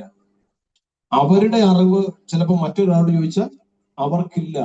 എല്ലാവർക്കും ഈ സത്യമായ വചനത്തിന്റെ, ദൈവത്തിന്റെ അറിവിന്റെ അപര്യാപ്തതയുണ്ട്. ഒരു കുട്ടി ഒരു ലോകം കാണുന്നതിന് തുല്യം. ഒന്നുകൂടെ കയറി പറഞ്ഞാൽ, വചനത്തെ കുറിച്ച് പരാമർശിക്കുന്നത് കടലിന്റെ ആഴങ്ങളിലേക്ക് എത്രത്തോളം ഇറങ്ങിച്ചെല്ലാൻ പറ്റും, അതിലും ആഴമാണ് ദൈവത്തിന്റെ വചനം. കടലിന്റെ ആഴങ്ങളിൽ എങ്ങനെ ഇറങ്ങിച്ചെല്ലാൻ സാധിക്കും? അതിലും ആഴമാണ് ദൈവത്തിന്റെ വചനം. ദൈവത്തിന്റെ വചനത്തിന്റെ അറിവ് ഒരു പൂർണ്ണമാക്കാൻ ആർക്കും പറ്റത്തില്ല. ഉന്നതമാകുന്ന പാണ്ഡിത്യമുള്ളവര് പോലും പറയുന്നത് ഇപ്പോഴും ഞാൻ വചനം പഠിച്ചു തീർന്നിട്ടില്ല. ഒരിക്കലും ദൈവത്തിന്റെ വചനം ഭൂമിയിൽ വെച്ച് പഠിച്ചു തീരാൻ പറ്റത്തില്ല. ഒരിക്കലും ദൈവത്തെ കുറിച്ചുള്ള അറിവും ദൈവത്തിന്റെ വചനത്തെ കുറിച്ചുള്ള അറിവും ഒരു പൂർണ്ണ അറിവിലേക്ക് നമുക്ക് എത്തിച്ചേരാൻ പറ്റത്തില്ല. അത് ഇവിടെ വെച്ച് നടക്കത്തില്ല. എത്ര പ്രാഗൽഭ്യത്തോടെ പ്രസംഗിക്കുന്ന വ്യക്തിയാണെങ്കിലും, എത്ര പ്രാഗൽഭ്യത്തോടെ ഹല്ലേലൂയ ആത്മീയമായി ജീവിക്കുന്ന വ്യക്തിയാണെങ്കിലും, ഈ ഭൂമിയിൽ ജീവിക്കുന്ന കാലത്തോളം ദൈവത്തിന്റെ വചനത്തിന്റെ പൂർണ്ണ അറിവും ദൈവത്തെ കുറിച്ചുള്ള പൂർണ്ണ അറിവും പ്രാപിച്ചെടുക്കാൻ കഴിയത്തില്ല. പൗലോസ് പറയുന്നു, നമ്മൾ അംശമായേ അറിയുന്നുള്ളൂ. ഇത് പറയുന്നത് വേറെ ആരുമല്ല, അല്ലെങ്കിൽ അപ്പോസ്തലനായ പൗലോസ പറയുന്നത്, അല്ലെങ്കിൽ നമ്മൾ അറിയുന്നത് അംശമായിട്ടാണ് അറിയുന്നത്. ദൈവത്തെ കുറിച്ചുള്ളതും ദൈവത്തിന്റെ വചനത്തെ കുറിച്ചുള്ളതുമാകുന്ന അറിവ് നമുക്ക് അംശമാണ്. അതാണ് അംശമായിട്ടുള്ള അറിവാണ് നമുക്കുള്ളത്. Price the lord, hallelujah. നമ്മൾ അറിവ് പൂർണ്ണമല്ല, പക്ഷെങ്കിൽ ഇപ്പോഴത്തെ അവസ്ഥയത്. എന്നാൽ വാഗ്ദത്തം എന്താ? അപ്പോൾ അറിയപ്പെട്ടതുപോലെ. ഒരാമേൻ പറയാമോ? എന്റെ ഭാഷ പറഞ്ഞ അറിയേണ്ടതുപോലെ അന്നറിയും. സ്തോത്രം, ഹല്ലേലൂയ. ഇന്ന് അറിയത്തില്ലെങ്കിൽ അറിയേണ്ടതുപോലെ എന്ത് ചെയ്യും? അന്നറിയും. ഹല്ലേലൂയ. നിങ്ങൾക്കറിയാമോ, ദൈവത്തെ കുറിച്ച് നമ്മൾ പറയുമ്പോൾ നമ്മളെ കുറിച്ച് വ്യക്തമായിട്ട് ദൈവത്തിന് അറിയാം. സച്ചുവിനെ കുറിച്ച് ദൈവത്തിന് വ്യക്തമായിട്ട് അറിയത്തില്ല. സച്ചു അറിയാം. സച്ചു ഇരുട്ടി പോയാലും വെളിച്ചത്ത് പോയാലും ദൈവത്തിന് സച്ചുവിനെ അറിയാം, ഇല്ലേ? നമ്മളെ കുറിച്ച് ദൈവത്തിന് വ്യക്തമായിട്ട് അറിയാം. രഹസ്യവും ദൈവത്തിന് അറിയാം, പരസ്യവും ദൈവത്തിന് അറിയാം. സ്തോത്രം. ആരും കാണുന്നില്ലേലും ദൈവം നമ്മളെ 24/7 കാണുന്നു, അറിയുന്നു. ദൈവത്തിന് നമ്മളെ പൂർണ്ണമായി അറിയാം. ഞാൻ ഒരു കാര്യം പറയാം, ഇതൊരു ഭയമായിട്ട് ഏറ്റെടുക്കണം.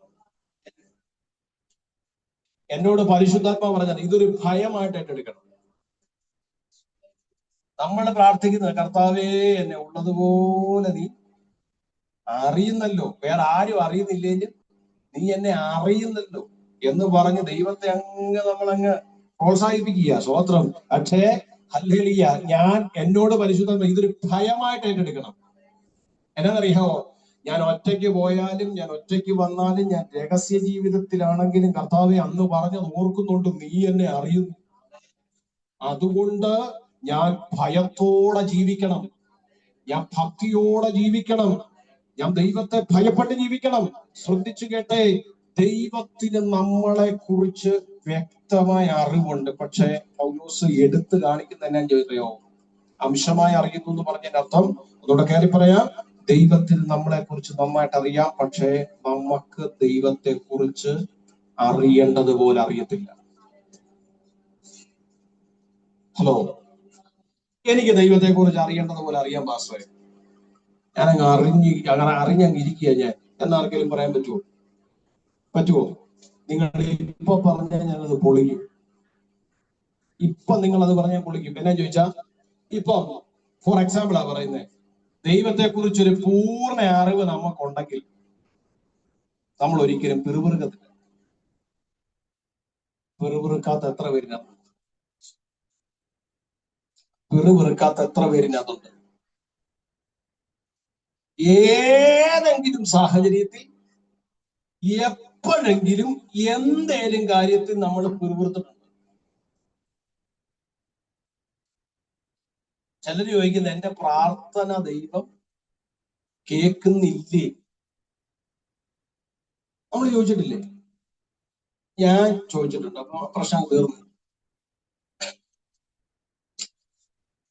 ചില സാഹചര്യത്തിൽ നമ്മുടെ മനസ്സ് തകരുമ്പോ നമ്മള് ദൈവത്തെക്കുറിച്ച് പൂർണ്ണ അറിവില്ലാത്തതുകൊണ്ടാണ്. പിറുപിറുത്തിട്ടുണ്ട്. എന്നാ കാര്യം? ദൈവത്തെക്കുറിച്ച് പൂർണ്ണ അറിവില്ലാത്തതുകൊണ്ടാണ്. ചോദ്യം ചെയ്തിട്ടില്ലേ? എന്നാ കാര്യം?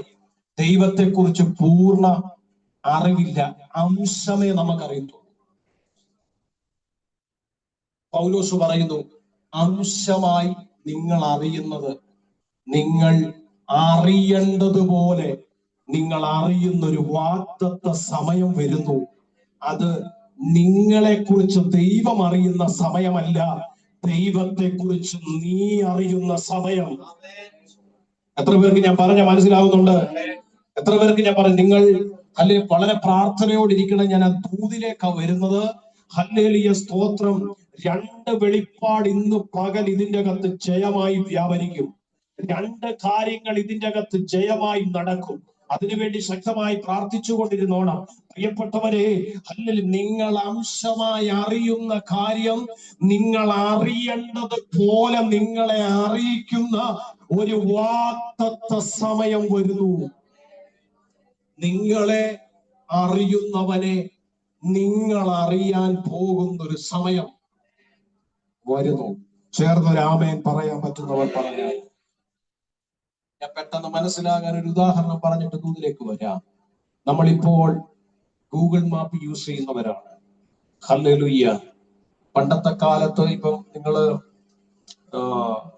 പട്ടാളമൊക്കെ എടുത്ത് പട്ടാളക്കാരെയൊക്കെ എടുത്ത് പഠിച്ചു നോക്കിക്കഴിഞ്ഞാൽ അവർക്ക് പോകാനുള്ള മാപ്പ് അവരെന്ത് ചെയ്യും?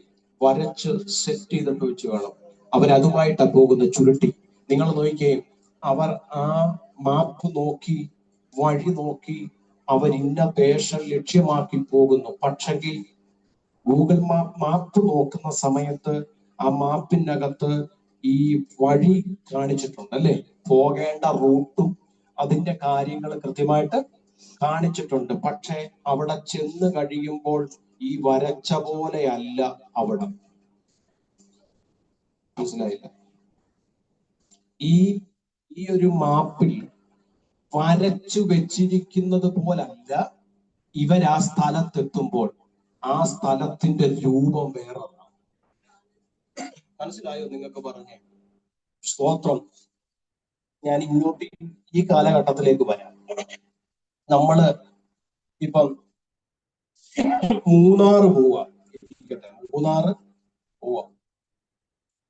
ഗൂഗിൾ മാപ്പ് റൂട്ട് നോക്കി ഗൂഗിൾ മാപ്പ് ഇട്ട് പോവാ.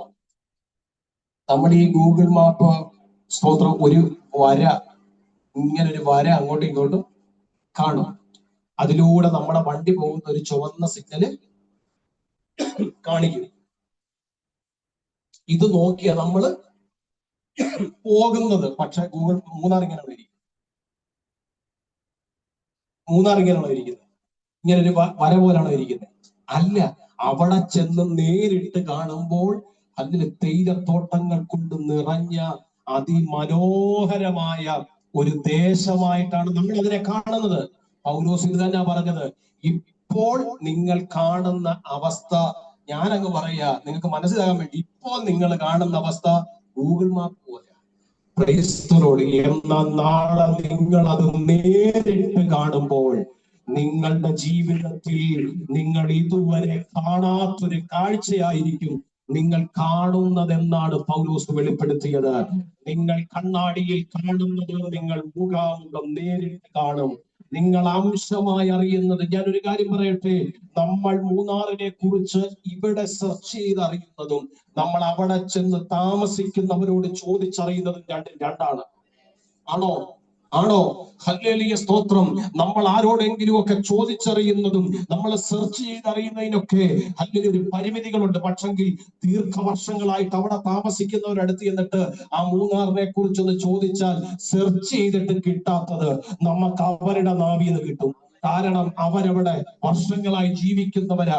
ആ ദേശത്തെ കുറിച്ച് അവർക്കറിയാം. ഞാൻ പറഞ്ഞ നിങ്ങൾക്ക് മനസ്സിലാകുന്നുണ്ടോ? ഇവിടെ അംശമായി അറിയുന്നത് നമ്മൾ നേരിട്ട് ചെല്ലുമ്പോൾ അറിയേണ്ടത് പോലെ നമ്മൾ അറിയും. ഇനി ഞാൻ ആത്മനിയോഗത്തോടെ ദൂതിലേക്ക് വരാം.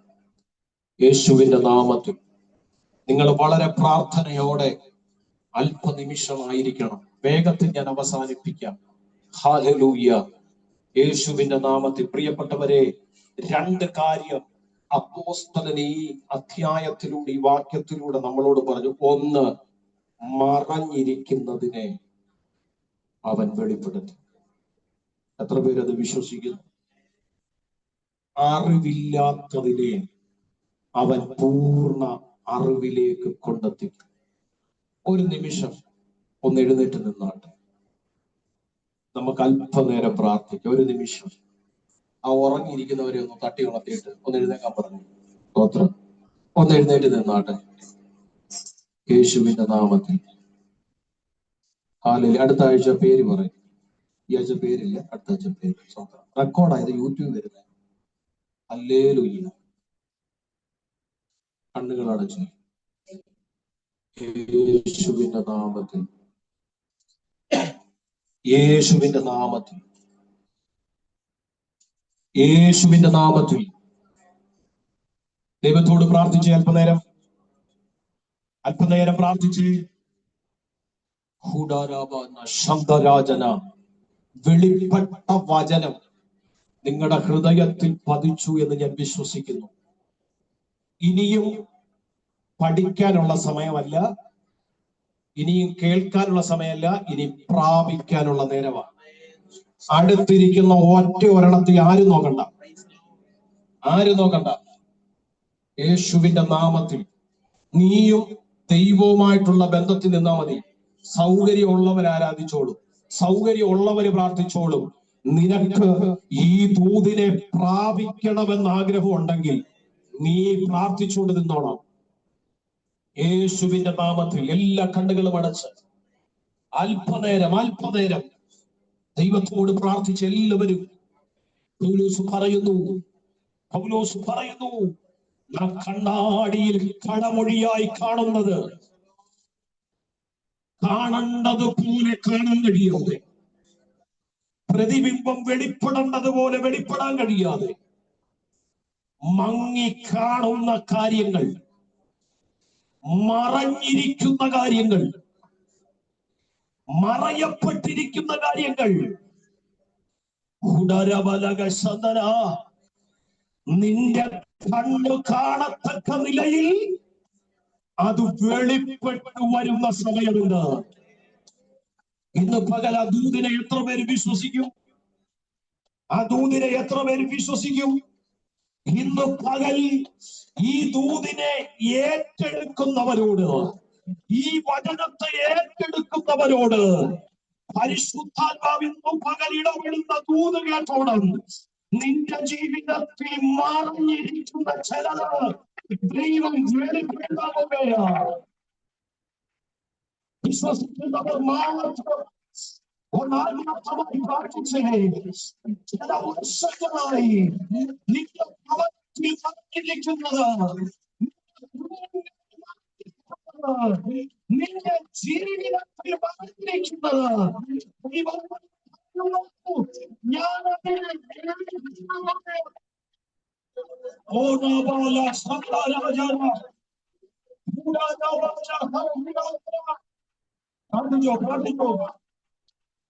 ഇന്ന് പകലിൽ പ്രാർത്ഥിക്കാൻ നിയോഗം കിട്ടുന്നവരെല്ലാം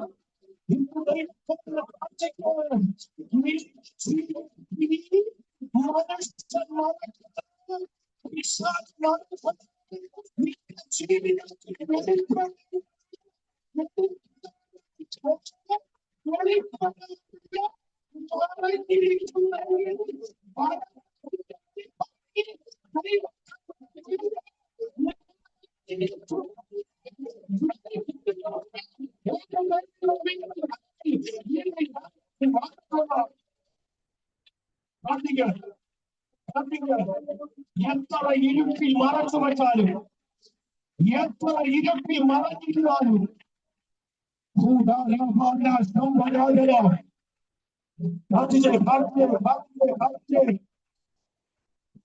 സമ്മതിക്കേണ്ടത് സമ്മതിക്കേണ്ടത് എന്നോട് ദൈവം ഇടപെടുന്നു. എന്നോട് ദൈവം പറയുന്നു, മറന്നിരിക്കുന്ന നിന്റെ ജീവിതത്തിൽ വെളിപ്പെടേണ്ട, നിന്റെ കുടുംബത്തിന്റെ വെളിപ്പെടേണ്ട, നിന്റെ ആത്മീയ ജീവിതത്തിൽ വെളിപ്പെടേണ്ട, നിന്റെ വിദ്യാഭ്യാസ ജീവിതത്തിൽ വെളിപ്പെടേണ്ട, നിന്റെ ശുശ്രൂഷ ജീവിതത്തിൽ വെളിപ്പെടേണ്ട, നിന്റെ കുടുംബ ജീവിതത്തിൽ വെളിപ്പെടേണ്ട,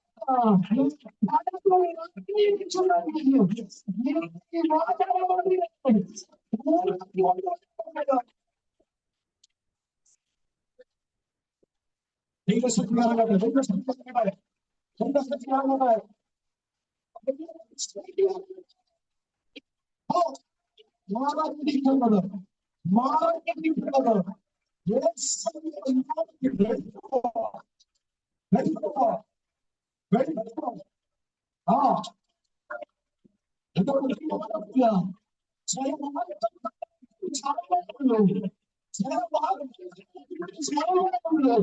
അത് മറന്നിരിക്കുകയാണ്. അത് മറന്നിരിക്കുകയാണ്.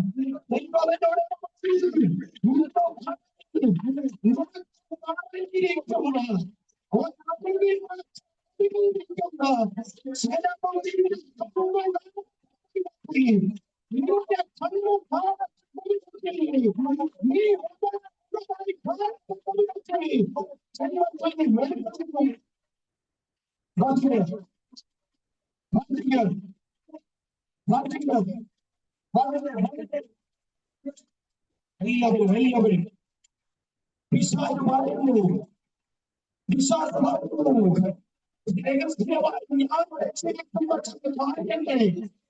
അതേ വെളിപ്പെടുമ്പോൾ ഞാൻ വെച്ചിരിക്കുന്ന, ഞാൻ തീരുമാനിച്ചിരിക്കുന്ന, ഞാൻ വെച്ചിരിക്കുന്ന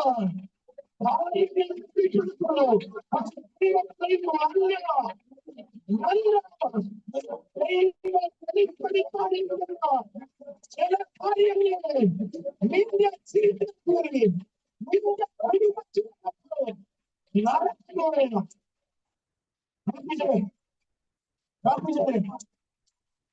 നടക്കുകയാണ്. ദൈവത്തോട് പറയുന്നു, നിന്റെ അവസരമായിരിക്കും. എന്നാൽ ചിലത് ആഗ്രഹിക്കത്തക്ക വിധത്തിൽ ദൈവം നിനക്ക് വേണ്ടി പ്രവർത്തിക്കും. കണ്ണുകളൊന്നും അടച്ച് പ്രാർത്ഥിച്ചുകൊണ്ട് നിന്നു. ഇന്നൊരു ദൈവശക്തി വ്യാപരിക്കുകയാണ്. ഇന്നൊരു ദൈവകൃപ വ്യാപരിക്കുകയാണ്. തലമുറയോർത്ത് കരയുന്നവരുണ്ട്. ഞാൻ കുടുംബത്തെ ഓർത്ത് ഭാരം അനുഭവിക്കുന്ന ചിലര് ഇതിന്റെ അകത്തുണ്ട്. ദൈവമേ, ദൈവമേ, അത് സംഭവിക്കുമോ? അത് സംഭവിക്കുമോ? അത് നടക്കുമോ എന്ന് ഭാരപ്പെടുന്ന ചിലരുണ്ട്. എന്റെ ജീവിതം ഇങ്ങനായി തീരുമോ എന്ന് ഭാരപ്പെടുന്നവരുണ്ട്. എന്റെ ജീവിതം ഇങ്ങനായി തീരുമോ എന്ന് ഭാരപ്പെടുന്നവരിനകത്ത്. പക്ഷെ ദൈവത്തോട് പറയുന്നത്, ശത്രു മറച്ചു വെച്ചതല്ല നിന്റെ ജീവിതത്തിൽ വെളിപ്പെടാൻ പോകുന്നത്. നിനക്ക് വേണ്ടി ദൈവം മറച്ചു വെച്ച ചില കാര്യങ്ങളുണ്ട്. അത് വെളിപ്പെടാൻ പോകുകയാണ്. ശത്രു ഭാഗത്തെന്നും മനുഷ്യർ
തീരുമാനിച്ചിരിക്കുന്ന കാര്യമല്ല, ദൈവം വെളിപ്പെടുത്താനിരിക്കുന്ന കാര്യങ്ങൾ, ദൈവം വെളിപ്പെടുത്താനിരിക്കുന്ന കാര്യങ്ങൾ നിന്റെ കണ്ണ് കാണും, നിന്റെ കണ്ണ് കാണും, നിന്റെ കണ്ണ് കാണും. ഭാഗ്യവേ, ഭാഗ്യവേ, ഭാഗ്യവേ, ഭാഗ്യവേ, ആ ദൂതിനെ ഭാഗ്യവേ, ആ ദൂതിനെ ഭാഗ്യവേ, എന്തൊരു വേദന, ആ ദൂതിനെ ഭാഗ്യവേ, ആ ദൂതിനെ ഭാഗ്യവേ,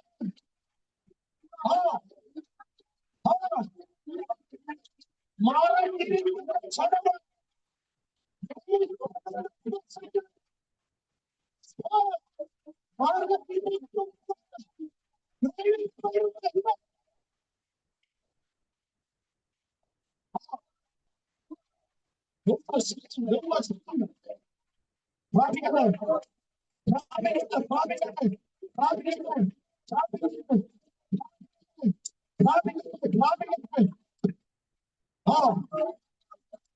നിയോഗം കിട്ടുന്നവർ കാണിച്ചു, നിയോഗം കിട്ടുന്നവർ കാണിച്ചു. മാറിയിരിക്കുന്നത്, മാറിയിരിക്കുന്നത്, മാറിയിരിക്കുന്നത് ദൈവം പറയുന്നു. വിശ്വാസമാണ്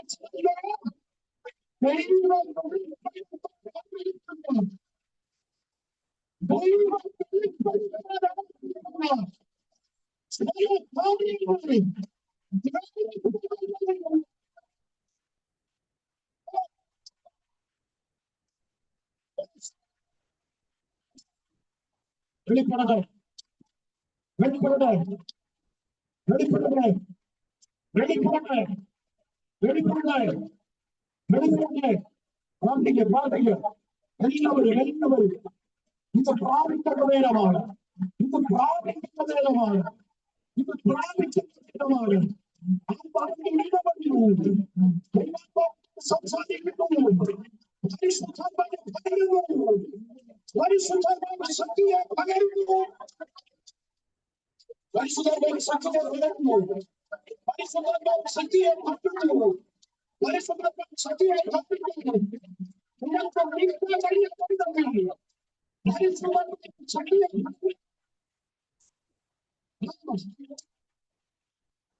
മനുഷ്യരില്ലേ, ഇന്നലെ വിശ്വാസം പക്ഷെ ദൈവം നിനക്കൂടെ ദൈവം പ്രാർത്ഥിച്ചു വെച്ചത്, നിനക്കൂടെ ദൈവം പ്രാർത്ഥിച്ചു വെച്ചത് ഈ കാലഘട്ടത്തിൽ വെളിപ്പെടാമോ, ഈ കാലഘട്ടത്തിൽ വെളിപ്പെടാമോ. പ്രാപിച്ചത്, പ്രാപിച്ചത്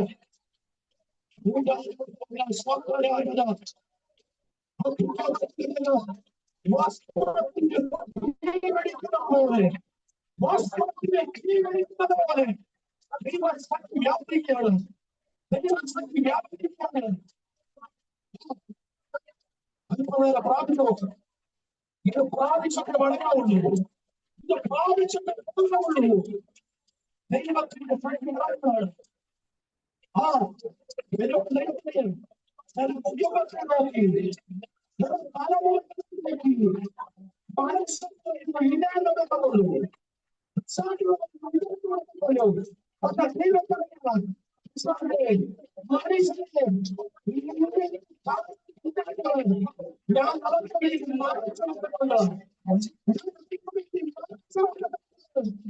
ഞാൻ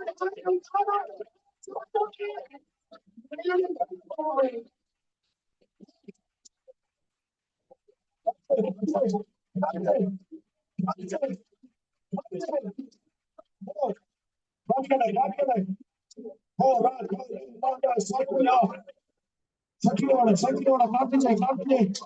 ദൈവ സാന്നിധ്യം വ്യാപരിക്കുന്നു. ദൈവ സാന്നിധ്യം വ്യാപരിക്കുന്നു. ദൈവ സാന്നിധ്യം വ്യാപരിക്കുന്നു. ദൈവ സാന്നിധ്യം വ്യാപരിക്കുന്നു. ദൈവ സാന്നിധ്യം വ്യാപരിക്കുന്നു.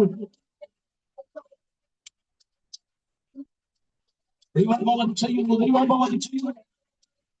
ദൈവാത്മാവൻ ചെയ്യുന്നു. മനുഷ്യൻ പറയുന്നു നിന്നെ വെളിപ്പെടുത്തുന്നു. പിശാച് പറയുന്നു ദൈവമായിരുന്നു. എന്നോട് ദൈവം പറയുന്നു നിന്റെ ജീവിതത്തിൽ വെളിപ്പെടേണ്ട കാര്യങ്ങൾ ദൈവം മറച്ചു വെച്ചിരിക്കുകയാണ്. ദൈവം മറച്ചു വെച്ചിരിക്കുകയാണ്. പിശാച് ചെയ്യാൻ ഉദ്ദേശിക്കുന്ന കാര്യം ദൈവം വെളിപ്പെടുത്തി വരുമ്പോൾ, മനുഷ്യൻ ചെയ്യാൻ ഉദ്ദേശിക്കുന്ന കാര്യം ദൈവം വെളിപ്പെടുത്തി വരുമ്പോൾ, ദൈവം ചെയ്യാൻ ഉദ്ദേശിക്കുന്ന കാര്യം ദൈവം മറച്ചു വെച്ചിരിക്കുകയാണ്.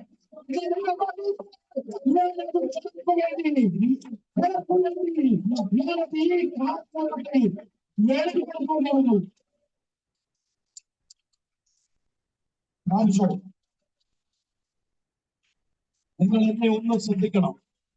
ദൈവം എന്നോട് ഇടപെട്ടു. യെശയ്യാവിന്റെ പുസ്തകം എടുക്കണ്ട, എന്നെ ശ്രദ്ധിച്ചാൽ മതി. 49 2-ാമത്തെ വാക്യം ശ്രദ്ധിച്ചു കേൾക്കണം. അവൻ എന്റെ വായെ മൂർച്ചയുള്ള വാൾ പോലെയാക്കി. ശ്രദ്ധിച്ചു കേൾക്കണം. അവൻ എന്റെ വായെ മൂർച്ചയുള്ള വാൾ പോലെയാക്കി തന്റെ കൈയുടെ നിഴലിൽ എന്നെ ഒളിപ്പിച്ചു. അടുത്ത വാക്യം, അവൻ എന്നെ മിനുക്കിയ അമ്പാക്കി തന്റെ ഭൂമിയിൽ മറച്ചു വെച്ചു. ശ്രദ്ധിച്ച വാക്യം, അവൻ എന്നെ മിനുക്കി അമ്പാക്കി. കേട്ടോ, എന്തിനാ അമ്പ് മിനുക്കി വെക്കുന്നത്? ഹല്ലേലൂയ, എതിരെ വരുന്ന ശത്രുവിനെതിരെ തൊടുക്കാൻ വേണ്ടിയിട്ട് അമ്പ് ഒരുക്കി വെച്ചു. പക്ഷെ നിങ്ങൾ ശ്രദ്ധിക്കണം ആ വാക്യം, അവൻ എന്നെ മിനുക്കി അമ്പാക്കി. എന്ത് ചെയ്തു? മിനുക്കിയ അമ്പാക്കി. ആക്കിയിട്ട് ദൈവം ചെയ്ത് എന്താണെന്നറിയാമോ? തന്റെ ഭൂമിയിൽ മറച്ചു വെച്ചു. ഏതാ? ഉപയോഗപ്പെടുത്തേണ്ട വിധത്തിൽ ഒരുക്കി വെച്ചിട്ട് അതിനെ മറച്ചു വെച്ചു.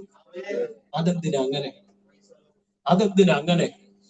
യേശുവിന്റെ നാമത്തിൽ നമ്മൾ ഒരു ആയുധം ഉണ്ടാക്കി മേടിച്ചാൽ അത് എടുത്ത് പാത്തു വെക്കാനല്ലല്ലോ മേടിക്കുന്നേ, നമ്മളത് ഉപയോഗിക്കാൻ വേണ്ടിയിട്ടല്ലേ മേടിക്കുന്നേ. എന്തുകൊണ്ടാ പ്രവാചകനോട് ദൈവം ഇങ്ങനെ ഇടപെട്ടെ? മിനുക്കിയ അമ്പാക്കിയതിനു ശേഷം അതിനെ ഒളിപ്പിച്ചു വെച്ചത്, മറച്ചു വെച്ചത്. അതിന്റെ അർത്ഥം എന്നാന്നറിയാമോ? ആ അമ്പ് ഒരു സ്പെഷ്യൽ അമ്പാ. നിങ്ങൾക്ക് പറഞ്ഞ മനസ്സിലായോ? എന്തിനാ ദൈവം അത് മറച്ചെന്നറിയാമോ? ഹല്ലേലൂയ, സ്തോത്രം. അതിന്റെ ആത്മീയ അർത്ഥമുണ്ട്. സകല ആയുധങ്ങളും ഉപയോഗിച്ചതിന് ശേഷം, ഹല്ലേലൂയ, സ്തോത്രം, ഉപയോഗിക്കാൻ മാറ്റി വെച്ചിരിക്കുന്നു. ഒന്നുകൂടെ കയറി പറഞ്ഞാൽ, അന്നത്തെ കാലഘട്ടത്തിൽ യുദ്ധത്തിന്റെ പ്രത്യേകത, ശത്രു യുദ്ധം ചെയ്യാൻ വരുമ്പോൾ, ഹല്ലേലൂയ, സ്തോത്രം, ഓരോ രാജ്യത്തിനും അവരുടേതാകുന്ന ഒരു രഹസ്യ ആയുധം കാണും. പറഞ്ഞ മനസ്സിലാകുന്നുണ്ടോ? ഒരു രഹസ്യ ആയുധം കാണും. ആ ആയുധം അവർ വെളിപ്പെടുത്തത്തില്ല. ആ ആയുധത്തെ അവർ ഒളിപ്പിച്ചു വെക്കും. ആ ആയുധത്തെ അവർ മറച്ചു വെക്കും. എന്തിനാണെന്നറിയുമോ? ശത്രു അറിയാത്ത വിധത്തിൽ. അങ്ങനെ ശത്രുവിന് അറിയാവുന്ന ആയുധങ്ങളെല്ലാം അവർ ഉപയോഗിച്ചതിന് ശേഷം പരാജയപ്പെടുന്ന ഒരു സിറ്റുവേഷൻ വന്നാൽ ശത്രുവിന് അറിയാത്ത ഈ ആയുധം അവര് പുറത്തെടുക്കും. നിങ്ങൾക്ക് ഞാൻ പറഞ്ഞതിന്റെ അർത്ഥം മനസ്സിലായോ? ഹല്ലേലൂയ, സ്തോത്രം. ദൈവാത്മാവ് എന്നോട് ഇടപെട്ട ദൂത ഞാൻ പറയുന്നത്, ഹല്ലേലൂയ, മനുഷ്യൻ ചിലത് വിചാരിച്ചു വെച്ചിട്ടുണ്ട്, മനുഷ്യൻ ചിലത് മറച്ചു വെച്ചിട്ടുണ്ട്, മനുഷ്യൻ ചിലത് ചിന്തിച്ചു വെച്ചിട്ടുണ്ട്, പിശാച് ചിലത് ചിന്തിച്ചു വെച്ചിട്ടുണ്ട്. പക്ഷെ ദൈവം എന്നോട് ഇടപെടുന്നത്, ദൈവം ചിലത് നിനക്ക് മറച്ചു വെച്ചിട്ടുണ്ട്. എത്ര പേർക്ക് പറഞ്ഞു മനസ്സിലായി? ദൈവം മറച്ചു വെച്ചെങ്കിൽ അതിന്റെ അർത്ഥം അത് ഉപയോഗിക്കേണ്ട ഒരു സമയം വരുമ്പോഴേ അത് പുറത്തെടുക്കത്തുള്ളൂ. ഒന്നുകൂടെ കയറി പറഞ്ഞാൽ, പരിശുദ്ധയാത്മാവിനോട് ഇടപെട്ട ദൂത്, അല്ലെങ്കിൽ ദൈവം മറച്ചു വെച്ച ചിലത് വെളിപ്പെടാൻ പോകുന്നു. എത്ര പേർക്ക് പറഞ്ഞു മനസ്സിലായി? മനുഷ്യൻ മറച്ചു വച്ചത് ദൈവം വെളിപ്പെടുത്തി തരുന്നുണ്ട് നമുക്ക്. പിശാച് മറച്ചു വെച്ചത് ദൈവം നമുക്ക് വെളിപ്പെടുത്തി തരുന്നുണ്ട്. പക്ഷെ ദൈവം മറച്ചു വെച്ചതിനെ മനുഷ്യനോ പിശാചിനോ വെളിപ്പെടുത്താൻ സാധിച്ചിട്ടില്ല. പക്ഷെ ദൈവം എന്നോട് പറയുന്നു, ഈ ദൂതിനെ ഏറ്റെടുക്കുന്നവരുടെ ജീവിതത്തിൽ എന്റെ ദൈവം ശത്രു കാണാതെ, മനുഷ്യൻ കാണാതെ മറച്ചു വെച്ച ചിലത്, ഈ ദൂതിനെ സ്വീകരിക്കുന്ന ചിലരോട്, കുടുംബങ്ങളോട്, വ്യക്തികളോട് മനുഷ്യൻ കാണാത്ത, പിശാച് കാണാത്ത ദൈവം മറച്ചു വെച്ച ചിലത് എന്റെ ദൈവം നിന്റെ ജീവിതത്തിൽ വെളിപ്പെടുത്തി